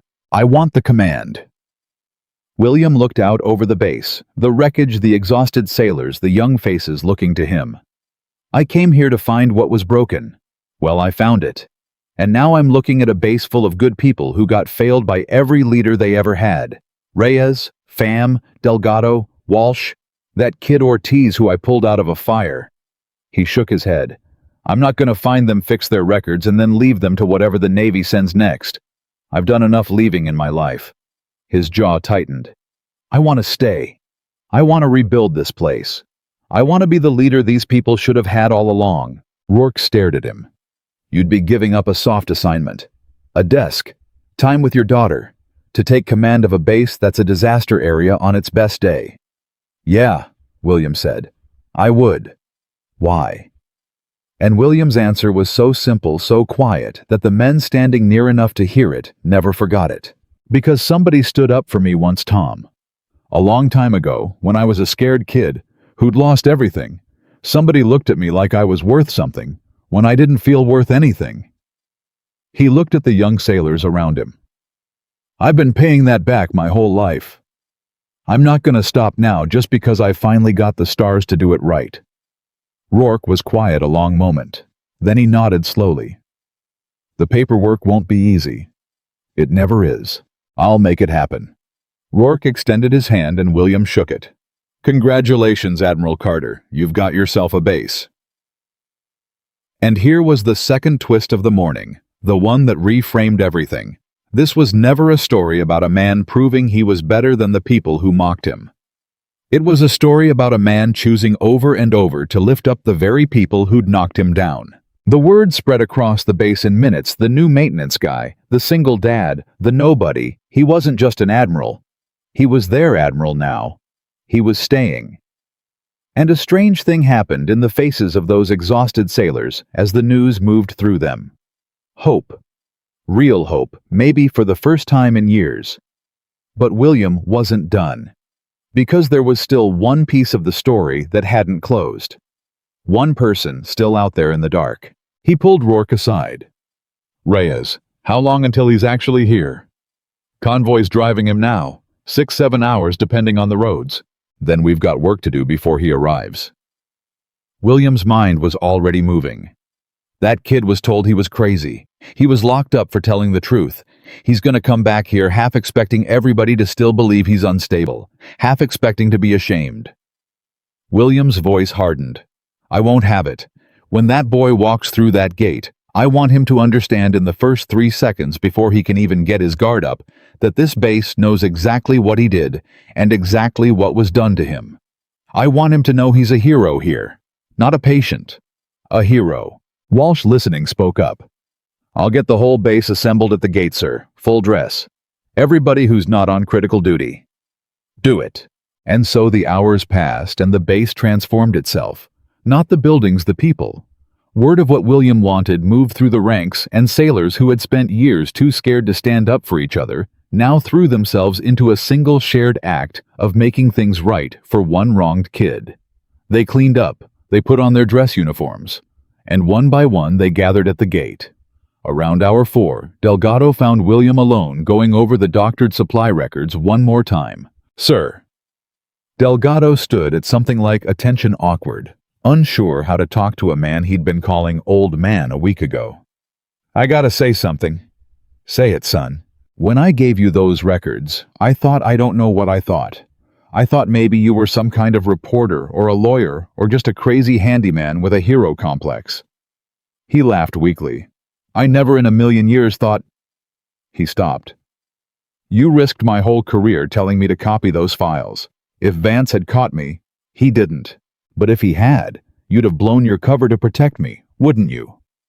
It wasn't a question. Delgado had figured it out. "That night when you told me you'd make sure Reyes got found, you meant it. You were already going to burn the whole operation if you had to protect one kid. William set down the records and looked at him. The operation was never the point, Delgado. The operation was just the tool. The point was always the people. He said it plainly, like it was the most obvious thing in the world. There's no mission worth a single one of my sailors. Not one. You remember that if you ever end up leading men. The mission serves the people, never the other way around. Any leader who gets that backwards is a Vance waiting to happen. Delgado swallowed hard. Yes, sir. I'll remember. He hesitated. Can I ask you something off the record? Go ahead. Your daughter. You mentioned her that first week when you didn't think anybody was listening, on the phone outside the shed. Delgado looked embarrassed. You were out here in the cold every night taking all that garbage from Vance and those officers being called a nobody. And every night you'd call home and put on this warm voice like nothing was wrong, like the whole world hadn't spent the day spitting on you. He shook his head. How do you do that? How do you carry all that and still sound okay for her? And William was quiet for a long moment. Because she already lost her mom, he said finally, and his voice was very low. She was 4. She held my hand at the funeral and she didn't even understand what a funeral was. And I made her a promise that day standing at that grave. I promised her that no matter what the world did to me, I would never bring it home. That when she heard my voice, she'd hear the one thing she could always count on. That her dad was okay. He looked at Delgado, and his eyes were wet but steady. So it doesn't matter how bad the day was. It doesn't matter who called me what. When I pick up that phone and I hear her voice, I'm okay. Because for her, I have to be. And somewhere in the being okay for her, I actually am. He almost smiled. That's what they never understood about me, son. They looked at the single dad and saw a weak man. But that little girl is the strongest thing in my life. Everything hard I've ever done, I did it because of her. She's not the reason I'm weak. She's the reason I could never ever afford to be. Delgado had to look away because his eyes had gone hot. Permission to say something out of line, sir. Granted. Vance and those officers, they didn't just underestimate an admiral. They underestimated a father. Delgado met his eyes. And it turns out that was the bigger mistake. William did smile then, a real one. Yeah, he said softly. It usually is. The hours ticked down, and around hour 6 a call came through on the base comms. The convoy was 20 minutes out. Reyes was almost home. William stood at the head of the assembled base, in a proper uniform, now the stars finally on his shoulders, where they'd always belonged. Behind him, hundreds of sailors stood in formation, in full dress. The whole base turned out to welcome home the kid they'd once been told to forget. And as they waited, William felt the weight of the whole thing settle on him. Not the weight of command. He'd carried that before. The weight of why. Every sailor in that formation had been failed by someone who was supposed to protect them. Every one of them had learned somewhere along the line that speaking up got you crushed, that the people in charge cared more about their own reputations than about the kids under them. And in 20 minutes, a boy was going to drive through that gate who was the living proof of the cost of all of it. Walsh stepped up beside him. You okay, sir? Thinking about how many of them there are, William said quietly. How many Reyeses? Not just here, everywhere. All these kids who trusted the uniform and got failed by the people wearing it. He shook his head. One base, Karen. I can only fix one base. Sometimes that feels like nothing at all against how big the problem is. Walsh was quiet a moment. Then she said something he didn't expect. You know what I saw last night, sir, when the power went out and everybody was panicking? She looked out at the formation. I saw 100 kids who'd been taught their whole time here that speaking up was dangerous, and I watched every one of them run toward your voice, toward the one person telling them the truth about what to do. She turned to him. You didn't just save the base last night. You showed 100 young sailors what it looks like when somebody in charge actually knows what they're doing and actually cares. And they're never going to forget that. Every one of them is going to carry a little piece of it for the rest of their careers. She nodded firmly. So don't tell me it's just one base. You put something into 100 people last night that's going to spread further than you'll ever get to see. William looked at her, and for a moment, the tired Admiral had nothing to say. 22 years. He finally managed. The Navy wasted you in the enlisted ranks, Chief. You should have had a command of your own. Maybe, Walsh said with the ghost of a smile. Or maybe I was right where I needed to be, so I'd be standing here when the right Admiral finally showed up. She snapped to attention as a distant engine grew louder. Sir, that's the convoy. William straightened, squared his shoulders, felt the stars on them. Base? Walsh's voice rang out across the formation. Attention! Hundreds of boots came together as one, and through the front gate of Naval Station Halloran, the same gate where a tired man in a worn jacket had once been smirked at and sent the wrong way, a plain government vehicle rolled slowly to a stop. The door opened, and a thin, pale, frightened young man stepped out, blinking, bracing himself for God knew what, a kid who'd been told for months that he was crazy, that he was broken, that nobody would ever believe him. Petty Officer Daniel Reyes looked up at the sea of uniforms standing at attention. And he did not understand at first that they were standing at attention for him. For a long, terrible moment, Daniel Reyes just stood there beside the car, and nobody moved. He looked at the hundreds of sailors standing at rigid attention, and his face did something heartbreaking. It flinched. Because the last time this many people had looked at him all at once, it had been to watch him get led away in disgrace. An officer's hand on his arm whispers following him out the gate. That's the one. The unstable one. The one who cracked. His shoulders started to curl inward. His eyes dropped to the ground. And he took a small step backward toward the car, toward the only thing that felt safe, which was leaving. He thought they'd turned out to watch him be shamed again. He didn't understand yet. And that was when William Carter walked toward him. The Admiral crossed the distance alone, the stars on his shoulders catching the gray morning light, and he didn't stop until he was standing right in front of the trembling young man. Reyes looked up at him at the uniform at the rank, and every instinct a broken kid has told him to brace for impact. William stopped, and then, in front of the entire base, the Admiral of Naval Station Halloran raised his hand to his brow and saluted Petty Officer Daniel Reyes. Reyes stopped breathing. Petty Officer Reyes, William said, and his voice carried clear across the silent formation. I'm Admiral William Carter. I've read your file. Your real file, not the lie they buried you under. He held the salute. You saw something wrong on this base. You had the courage to report it when everyone above you wanted it hidden. And they punished you for the one thing that should have made them proud of you. His voice never wavered. I've been in this Navy 22 years, son, and I have rarely met a sailor with more integrity than you showed. It is my honor to salute you, and it is my privilege to welcome you home. Reyes's mouth opened. Nothing came out. His eyes moved from the Admiral's face to the salute to the hundreds of sailors standing at attention behind him, and slowly, the truth began to reach him. They weren't here to shame him. They were here for him. His legs went. He would have gone straight down onto the pavement if William hadn't stepped forward and caught him one strong arm around the boy's back, holding him up the way he'd held up Ortiz in the fire, the way he'd held up half the base one way or another. I've got you, William said quietly, just for him now. I've got you, son. You're home. It's over. You hear me? It's over. Nobody is ever going to call you crazy again. And Daniel Reyes broke. Months of it came out of him all at once, right there against the Admiral's shoulder. The terror, the isolation, the nights in a facility where they told him his memories were delusions, where they made him doubt his own mind, where he'd started to wonder if maybe he really was broken, because everyone with authority kept insisting he was. All of it poured out in great heaving sobs, and William just held him steady as a wall and let him. They told me I made it up. Reyes choked. They kept telling me every day that I imagined the whole thing, the budget, the parts, all of it.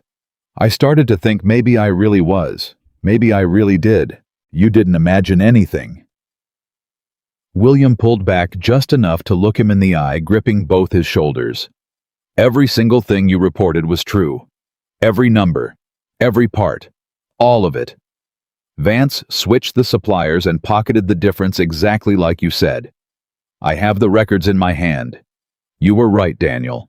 You were right the whole time, and they locked you up for being right. His jaw tightened. That's not going to stand. I promise you on my life that is not going to stand. Reyes stared at him, and something in his shattered face began very tentatively to reassemble. It was real, he whispered, like he was testing whether he was allowed to believe it. It was real. It was real. And you were the only one brave enough to say so. Behind them, Chief Walsh's voice rang out thick with an emotion she wasn't bothering to hide. Base. Present arms. And as hundreds of sailors snapped into a full salute, holding it honoring the thin, pale, weeping kid who'd been told he was nothing, turning the whole base into a wall of respect aimed directly at the one person who'd earned it most and received it least. Reyes turned slowly, taking it in. All of them, saluting him, and a sound came out of him that was half sob and half laugh, the sound of a human being who'd been drowning for months, finally feeling solid ground under his feet. Ortiz was in that formation. Pham was in that formation. Delgado was in that formation, tears running openly down his face. And every one of them held their salute until their arms ached, because some debts you pay standing up. When Walsh finally called the order down, William kept his arm around Reyes's shoulders and walked him through the ranks, and one by one, sailors reached out a hand on the shoulder. A quiet word. Welcome back, brother. We're glad you're home. We should have stood up for you. I'm sorry. And by the time they reached the far end, Daniel Reyes was no longer a patient, no longer a case number, no longer the unstable one. He was a sailor again. Home. But William wasn't finished, and this was where the deeper thing began to unfold, because welcoming Reyes home was only the beginning of what he owed that boy. He walked Reyes into the command building, sat him down, got him a cup of coffee that the kid held with both hands, like it was the first warm thing he'd touched in months. And then William pulled up a chair directly across from him close and leaned in. Daniel, I need to ask you some hard questions, and I need you to know that you don't have to answer any of them today if you're not ready. But when you are ready, I'm going to need you. William's voice was gentle, but serious. Because Vance is going to face an investigation.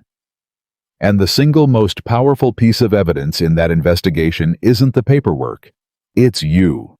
It's the man he tried to erase, standing up in front of everybody and telling them exactly what he did. Can you do that? When the time comes. Reyes's hands tightened around the mug. The old fear flickered across his face. What if they don't believe me again? They will. But what if... Daniel. William leaned in. Look at me. Last time you stood alone. One kid against an officer with nobody backing you up. That's why it went the way it did. He tapped the stack of records on the desk. This time, you've got an admiral, a decorated career officer, and the actual documentation standing right beside you. This time, Vance is the one standing alone. He held the boy's eyes. You will never stand alone again. Not on my base. That's not a hope, son. That's an order I'm giving to myself. And something in Reyes steadied. He nodded slowly. Okay, when you need me, I'll be there. That's all I needed to hear. Now here came the first real twist of the afternoon, the thing William hadn't seen coming, and it came from Reyes himself. The kid set down his coffee. His hands had stopped shaking, and he looked at William with an expression that had gone suddenly strangely careful. Sir, there's something in my file they didn't lock away, something I never even got to report because they took me before I could. He swallowed. The budget fraud, the parts that's real and that's bad. But it's not the worst thing I found. William went very still. Go on. The money Vance skimmed. It wasn't just going into making his numbers look good. Some of it, a lot of it was going out. Off the base. To a contractor. Reyes's voice dropped. A civilian supply contractor that doesn't have any other clients I could find. It's just this one base. and when I pulled the ownership records before they came for me." He stopped. "Who owns it, Daniel?" Reyes looked up. "I couldn't tell for sure. It's buried under a shell company. But the mailing address on file, it's a house, a private house, and the property records for that house list the owner as a retired Navy captain named Gerald Vance." The name landed like a dropped anchor. "Vance," William said slowly. "Bradley Vance's father, sir." Reyes nodded. I think the whole thing was a family operation. Bradley skims the base budget, funnels it through the fake contractor, and it lands with his father. That's why nobody ever caught it. Every time somebody up the chain looked at the numbers, it just looked like a supply contract. Legitimate. Boring. Nobody looks twice at a supply contract. His voice hardened with something that wasn't fear anymore. "That's what I found. That's the real thing they buried me for. Not that Vance cut corners. That he was running money to his father through the United States Navy." For a moment, William didn't say anything. He simply absorbed it the way a man absorbs the discovery that the rot he found is deeper than the floor he was standing on. Then he stood, walked to the door, and called down the hall. "Somebody get me Admiral Rourke. Now." The scope of it had just changed. This was no longer a story about one bad officer on one troubled base. This was a conspiracy that reached off the base entirely, that involved a retired captain, that meant the corruption William had come to find had roots he hadn't even begun to trace. When Rourke arrived, William laid it out for him, flat and precise, and watched the older man's face go grim. "If the kid's right," Rourke said quietly, "this isn't just a base investigation anymore. This is federal. Wire fraud. Conspiracy. Defrauding the government." He rubbed his jaw. "And a retired captain involved means this is going to get political, William. Gerald Vance had friends, has friends. People who are going to make this very hard to prosecute, and very hard on the man who brings it forward. Meaning me. Meaning you." Rourke looked at him steadily. "You could hand this up the chain right now. Let a federal task force take it. Keep your name off it. Nobody would fault you. You already did the hard part." And here was the choice laid bare in front of everyone. William could protect himself, or he could see it all the way through no matter who it made an enemy of. He didn't hesitate. "That kid trusted the Navy enough to report a crime," William said, nodding toward the room where Reyes sat. "And the Navy locked him in a psych ward for it. You know what that does to a person's faith, Tom. You know what it does to every young sailor watching who learns that if you tell the truth, this is what happens to you." He shook his head. "If I hand this off and keep my hands clean, then the lesson still stands. The lesson is still the system protects the powerful and buries the honest. I am not going to let that be the lesson. Not on my base. Not with my name on the command." He met Rourke's eyes. "I'll take the political heat. I've taken worse. Let them come." Rourke studied him for a long moment. Then slowly he smiled. "You know, when they told me they were sending you in undercover, half the brass thought it was a waste. Why send a man like Carter to babysit a broken base? He's built for bigger things." He shook his head. "I don't think any of us understood that this was the bigger thing. That a man who'll walk into fire for a sailor who spat on him is exactly the man you want when the fire turns out to go all the way up the chain. Are you with me on this, Tom?" "All the way, Admiral." Rourke extended his hand. "Let's go catch a family of thieves." Over the next several days, and the timeline moved fast. Now faster than anyone expected, Naval Station Halloran became the quiet center of a storm far larger than the one that had rolled in off the coast. Federal investigators arrived. The doctored records William had assembled became the foundation of a case that grew by the hour. And at the center of it again and again was the testimony of a young man who had once been told he was crazy. Daniel Reyes sat across from federal investigators and told his story. And this time, every word he said was backed by documentation by an admiral, by the full weight of a Navy that had finally decided to believe him. He didn't shake. He didn't doubt himself. Because William had told him he'd never stand alone again, and William had meant it, and the boy had learned he could count on it. And here came the mini-climax nobody in that interview room saw coming. Halfway through Reyes's testimony, one of the federal investigators slid a photograph across the table. "Petty Officer Reyes, do you recognize this man?" Reyes looked at it, and his whole body went rigid. That's one of the doctors. From the facility, the one who did my evaluation, the one who kept telling me I was delusional." The investigator exchanged a look with his partner. "This man's name is Dr. Howard Kellerman. We've been looking into him as part of a separate matter. He's evaluated a number of service members over the years and found a suspicious percentage of them psychologically unfit. Always, it turns out, right after they raised concerns about their commands." He paused. "We think he's been paid to make people disappear, Petty Officer, and we think you weren't the first." The room went silent. Reyes stared at the photo. "There were others," he said slowly, and it wasn't a question, it was a horror dawning on him. "In that place, there were other guys like me. I talked to some of them. I thought they were actually sick. But some of them, the way they talked about how they got there." He looked up, stricken. "Oh my God, how many of us are there?" Nobody answered, because nobody knew yet, and William, standing at the back of the room, felt the full weight of it settle onto his shoulders. This wasn't one kid. This wasn't one base.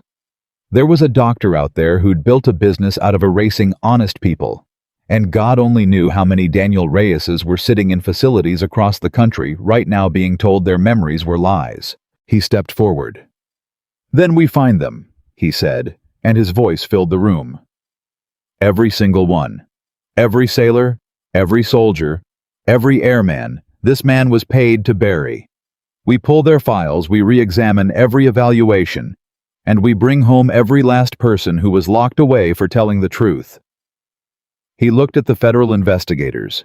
"Whatever it takes, whatever it costs, we find them all." Reyes looked up at him, and there were tears in his eyes again, but they were different tears now. "You'd do that for people you've never even met, son." William put a hand on his shoulder.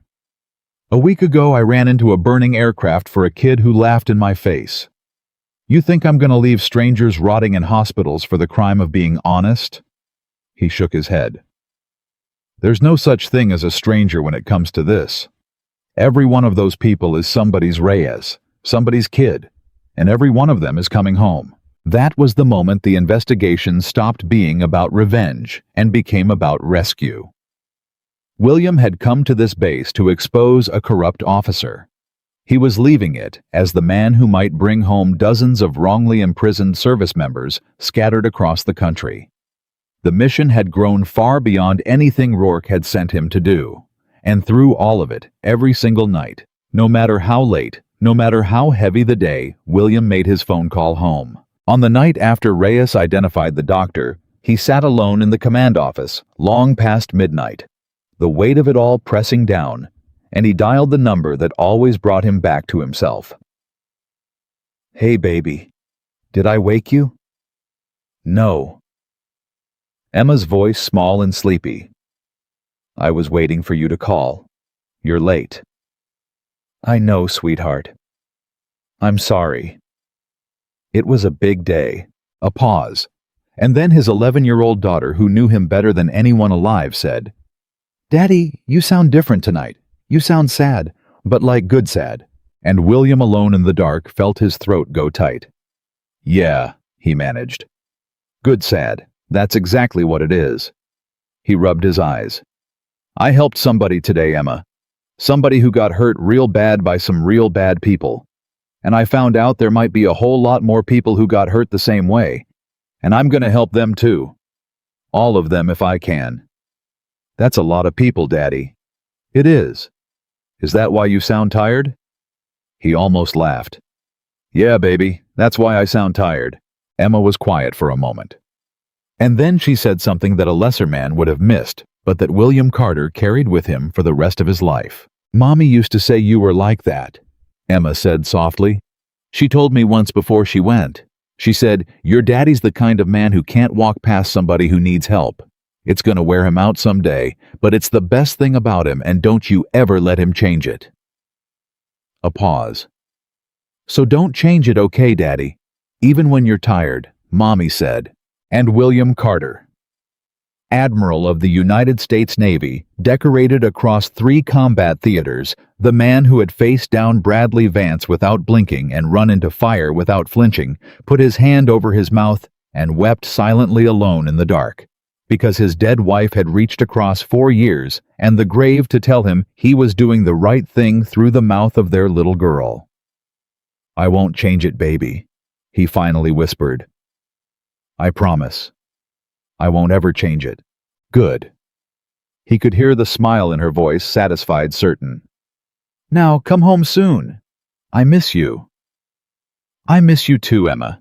More than the whole sky. I love you to the moon. And back, she finished.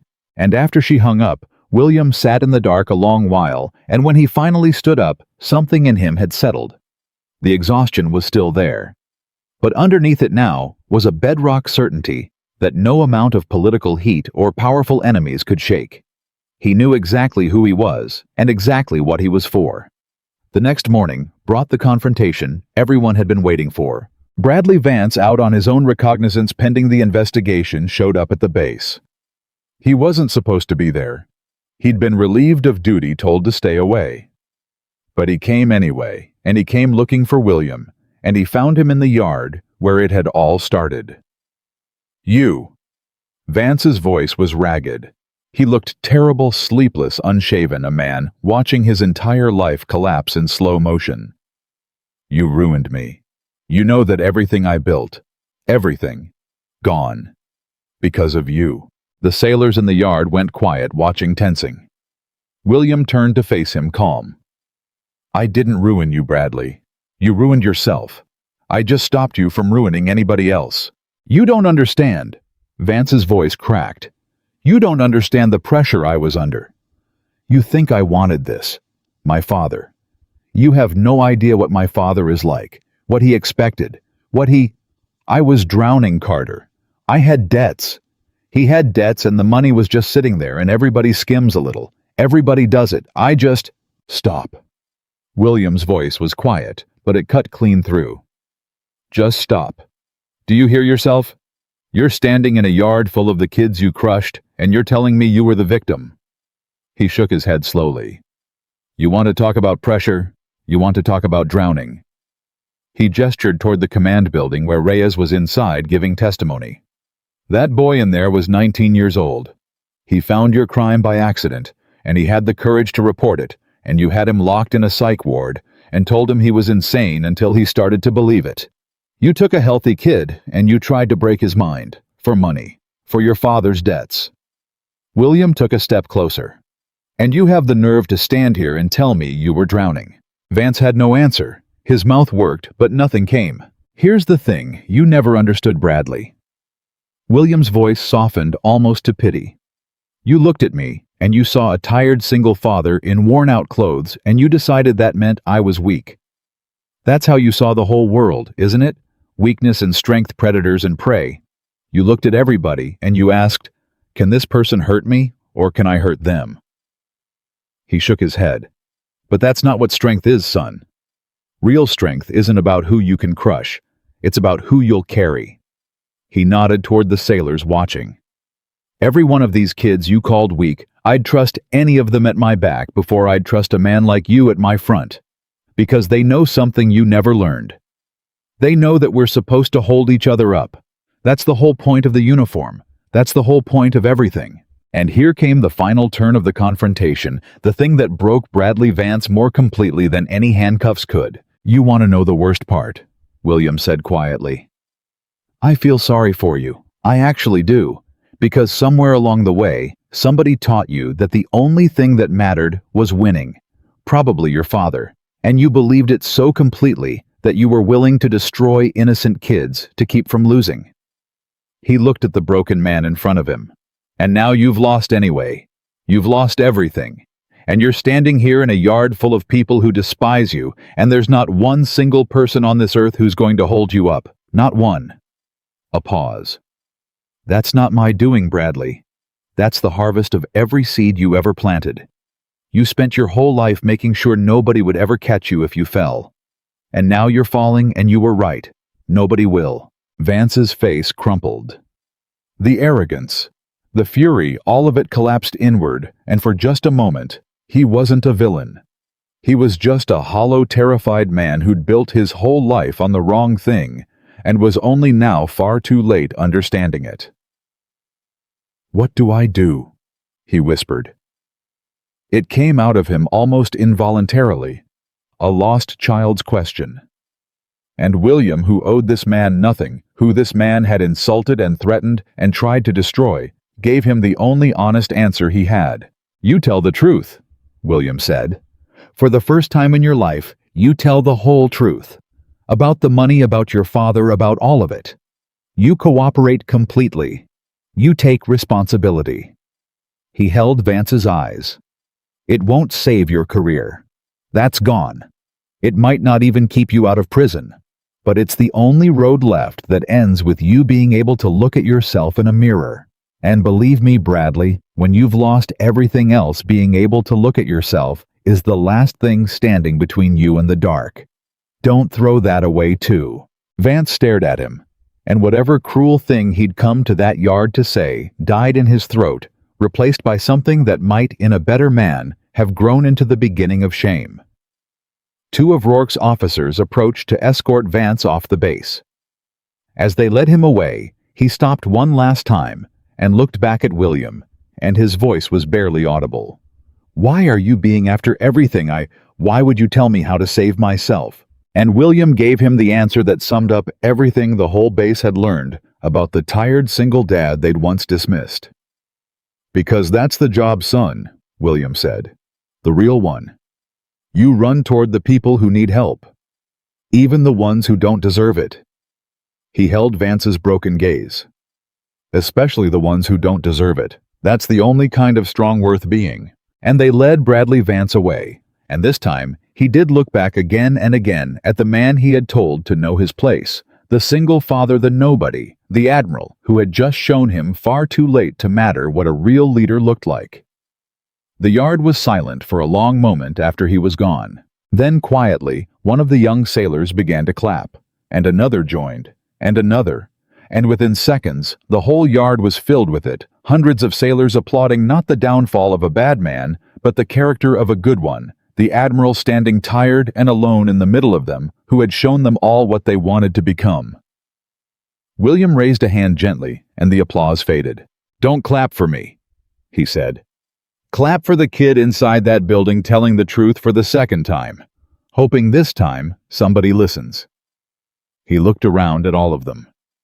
"And then go be the kind of sailors who make sure that next time, anywhere, any base, any one of you, when somebody tells the truth, they never ever have to tell it alone."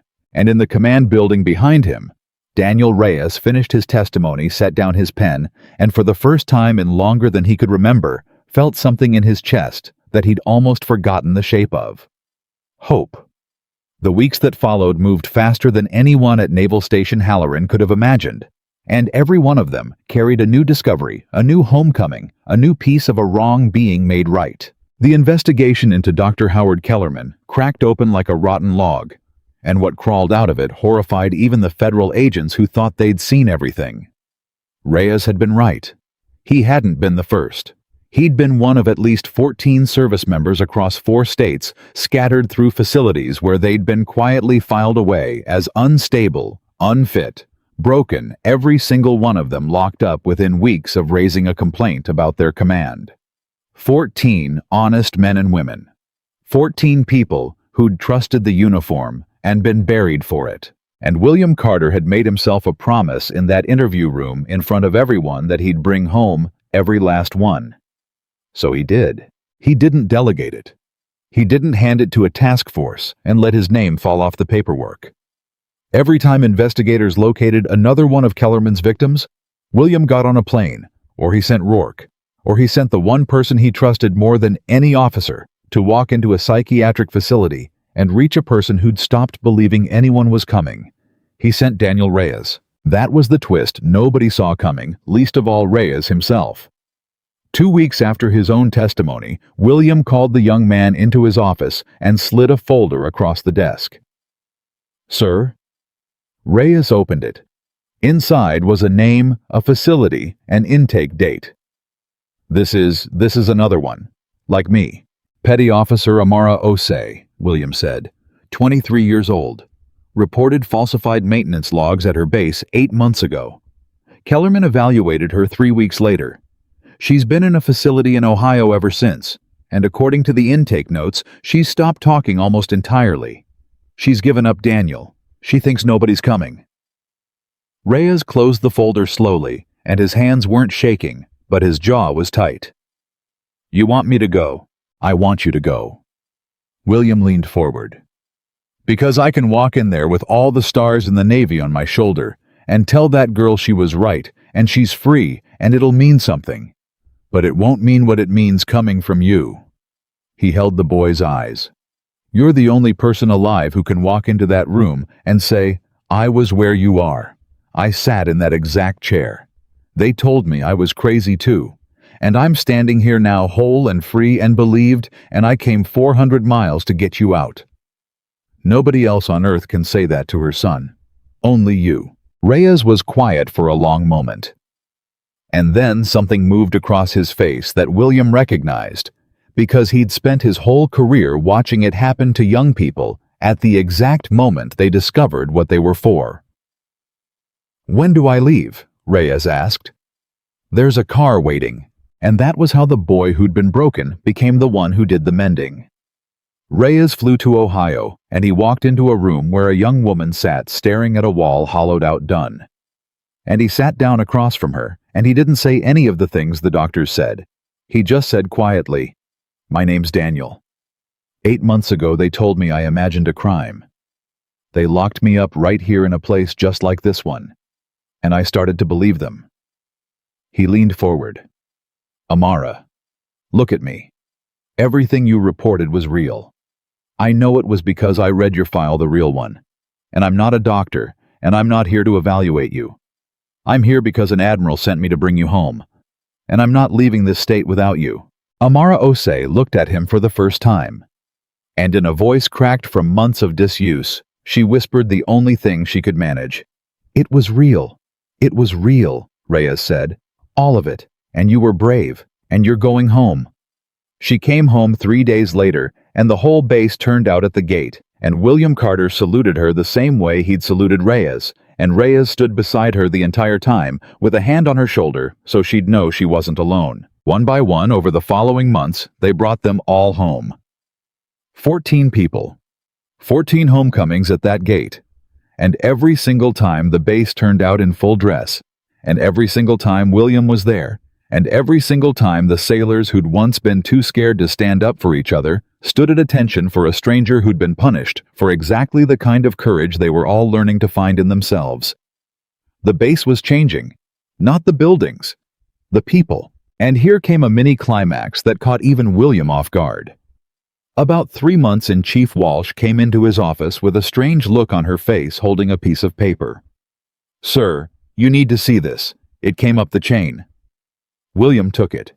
It was a formal request, and as he read it, his eyebrows climbed. "Is this?" "It's from the other bases, sir. Word's gotten around about what you've been doing here. How you brought Kellerman's victims home. How you cleared the records." Walsh's voice held something like wonder.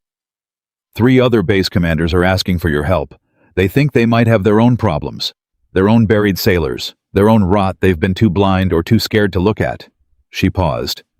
"They're asking you to come show them how you did it, sir. How you cleaned house." William set the paper down slowly, because this was the thing he'd said to Walsh weeks ago, standing at that gate, when he'd told her he could only fix one base, and it felt like nothing against the size of the problem. And she'd told him that what he put into people would spread further than he'd ever get to see. She'd been right. It was already spreading. "Well," he said quietly, "I guess it wasn't just one base after all." "No, sir." Walsh almost smiled. "It never was. But if the story had a real turning point in these final months, the deep twist that reframed everything William thought he understood about why he'd been sent it, came from the most unexpected place of all. It came from Bradley Vance. Vance had done what William told him to do in that yard. He'd told the truth. All of it. He'd cooperated completely with the federal investigation, and in doing so, he'd handed prosecutors the thing they'd never have gotten. Otherwise, the full map of how the money moved, how his father Gerald Vance had structured the shell companies, how the whole family operation had run for years. He'd testified against his own father. And in exchange, he'd taken a plea that wouldn't spare his career, which was gone forever, but might with good behavior spare him the worst of a prison sentence. Gerald Vance was not so lucky. The retired captain, the man who'd taught his son that winning was the only thing that mattered, was convicted on multiple federal counts and sentenced to a term that would almost certainly outlast him. The politically connected friends Rourke had warned about melted away the moment the evidence became undeniable, because that's what those kinds of friends always do. And then one afternoon, William received a letter, handwritten, from Bradley Vance awaiting sentencing. He almost didn't open it. But something made him. It was short, and it was the last thing on earth William expected. Admiral Carter, it read, "You told me in that yard that the only road left was to tell the truth, and that being able to look at myself in a mirror was the last thing standing between me and the dark. I didn't believe you. I thought you were just another man kicking me while I was down. But I did what you said because I had nothing left to lose. And I want you to know something. My whole life my father told me that people who help others are suckers, that the world is predators and prey, and the only choice is which one you'll be. I believed him. I built my entire life on it, and it made me into something I can't stand to look at. You had every reason to let me destroy myself. I'd insulted you, threatened you, tried to have you thrown off the base, and instead, you told me how to save the one thing I had left. You ran toward me, a man who didn't deserve it. And I finally understand what you meant standing in that yard when you said that was the only kind of strong worth being. I can't undo what I did to Reyes, to Osei, to all of them. I'll carry that for the rest of my life, and I should.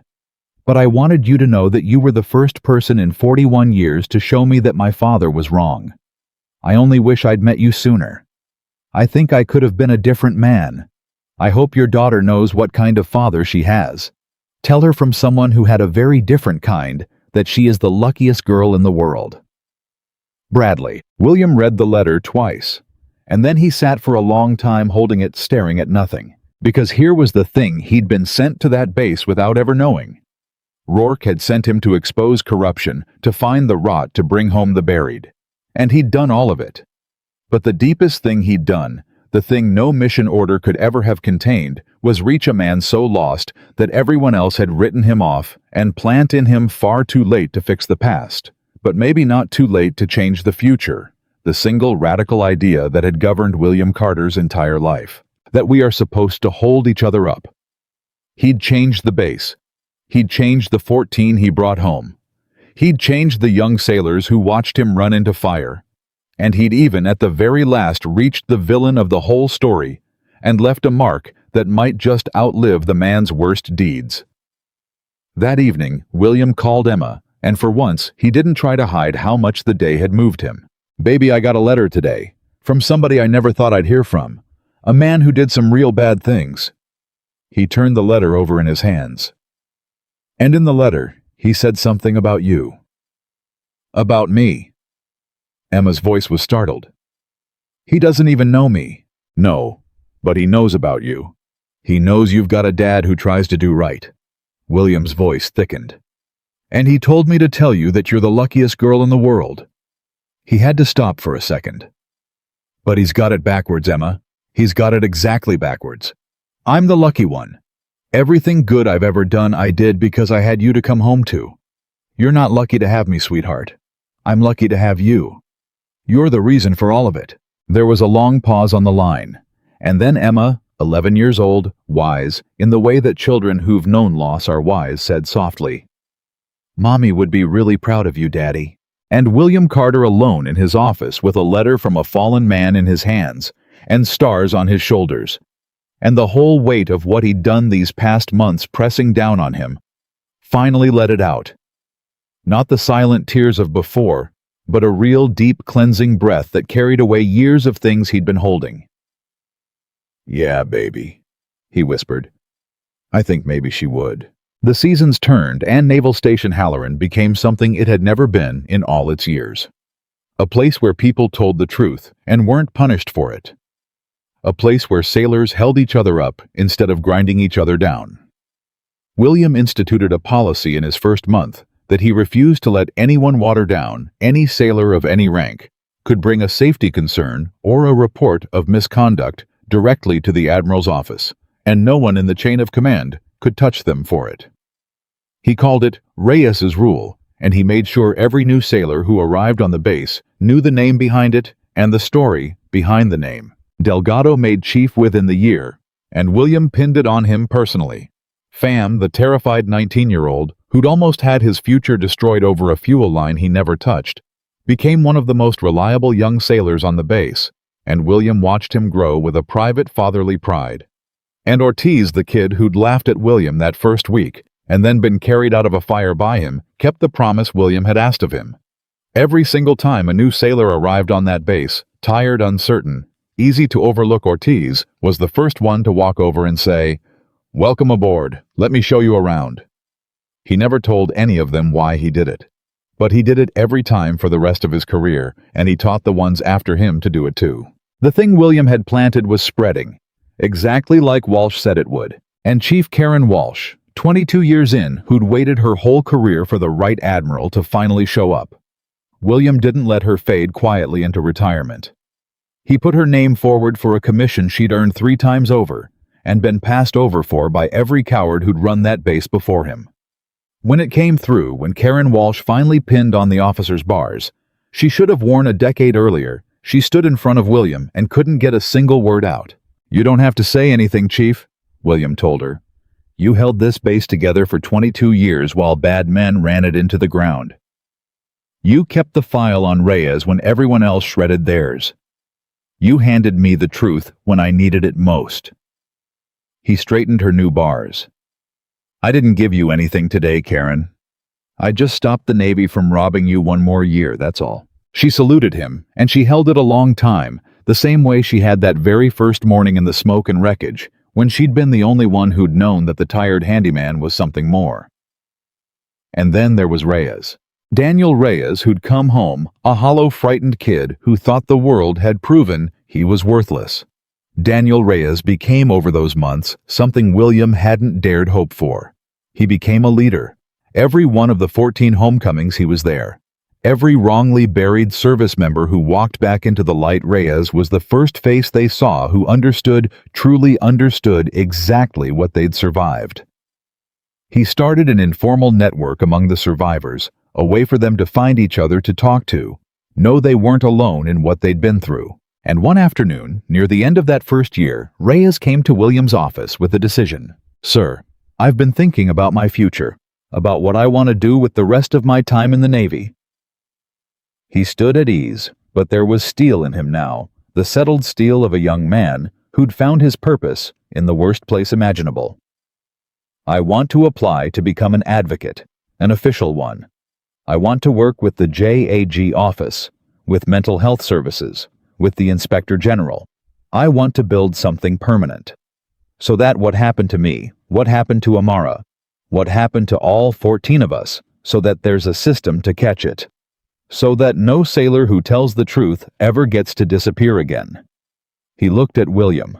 "I wouldn't have a clue how to do any of it, but I know I have to try. Will you help me?" And William stood up from behind his desk and came around it and put both hands on the shoulders of the young man he'd promised months ago would never stand alone again. "Son," he said, and his voice was full, "there is nothing I would be prouder to help you build." Here came the last twist, the final turn that revealed what the whole story had been about all along. Because a year and a half after William Carter first walked through that gate in a worn canvas jacket, while a young guard smirked and sent him the wrong way, Admiral Thomas Rourke came to visit the base again. And this time, when he stepped out of the car, William met him not as a subordinate reporting to a superior, but as a friend. They walked the base together, and Rourke looked at all of it. The transformed culture, the sailors who stood tall, the young advocate Reyes, building a program that was already being studied for adoption Navy-wide, the survivors who'd made this base their home because it was the one place that had believed them. And Rourke stopped and turned to William and said something that changed everything. "William, I have to tell you something, and I've been holding it for a year and a half." Rourke's face was serious. "When we sent you here, the investigation, the corruption, the undercover assignment, that was all real. But it wasn't the whole reason." William frowned. "What are you talking about, Tom?" Rourke was quiet a moment. "Do you remember years ago when you were a young officer? When you lost your wife? When you nearly walked away from the Navy entirely because you couldn't see how to be a father and a sailor at the same time?" "Of course I remember.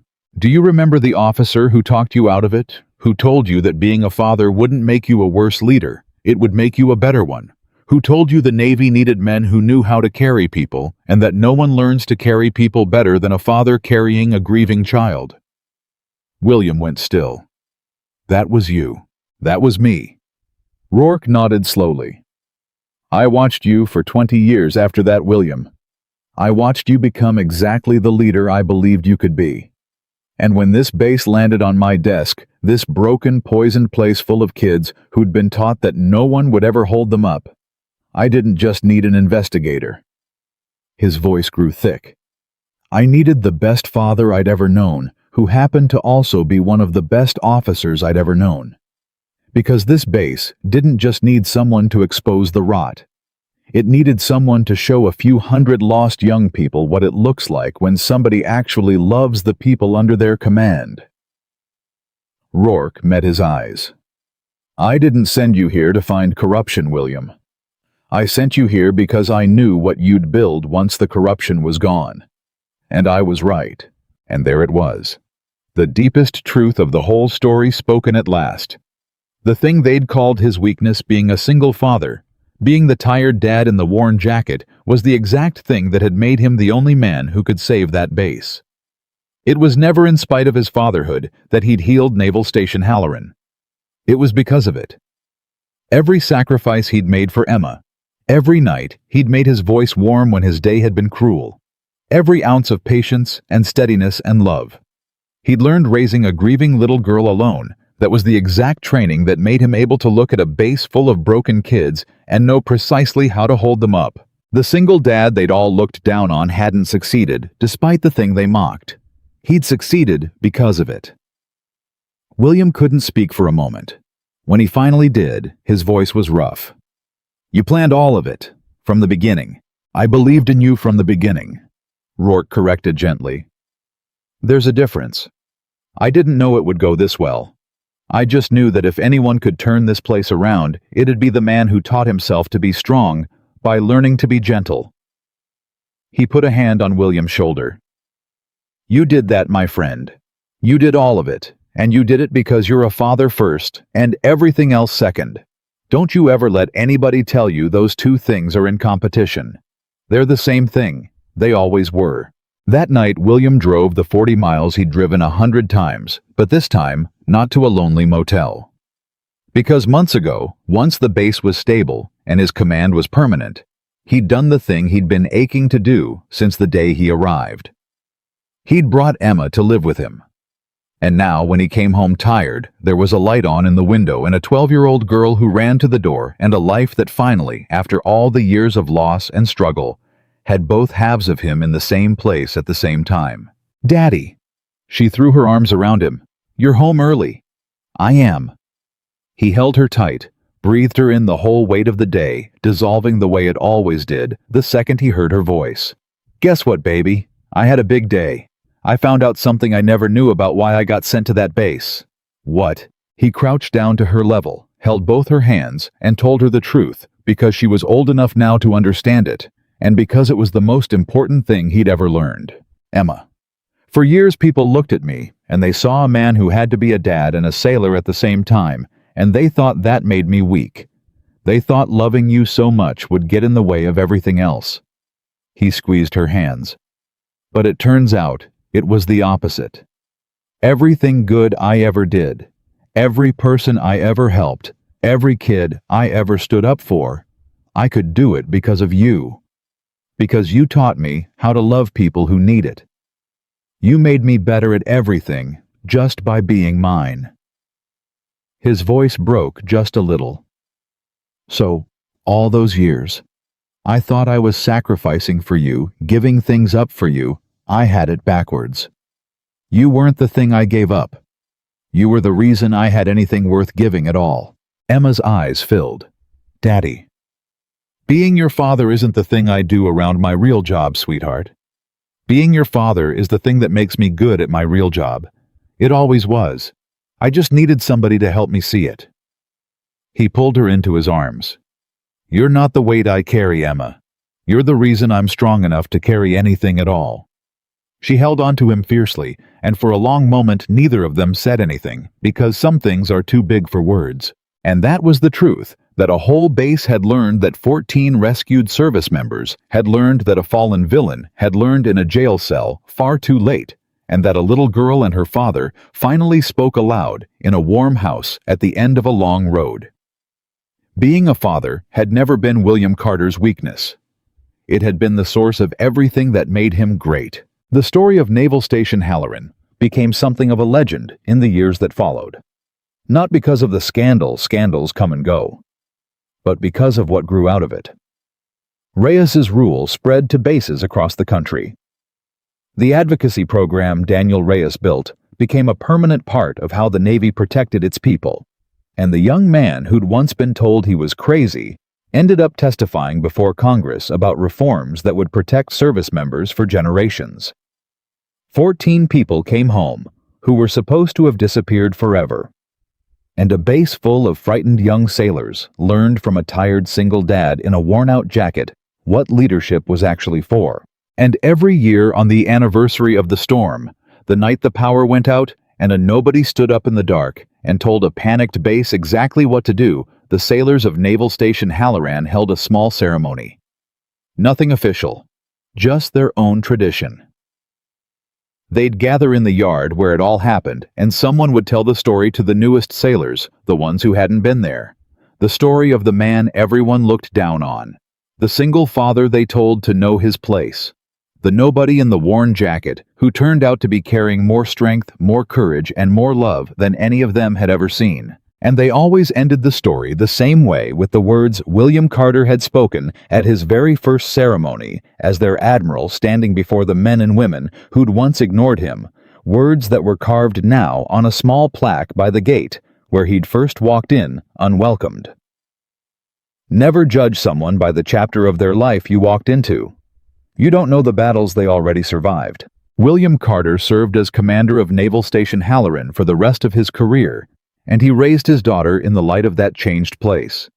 And he never once for the rest of his life let anyone tell him that a father's love was anything other than the greatest strength a man could carry.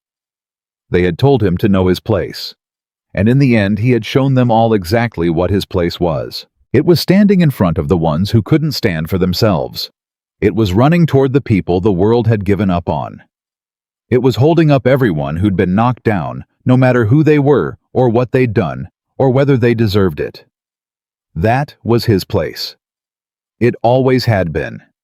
And no one, not ever again, would dare tell William Carter otherwise.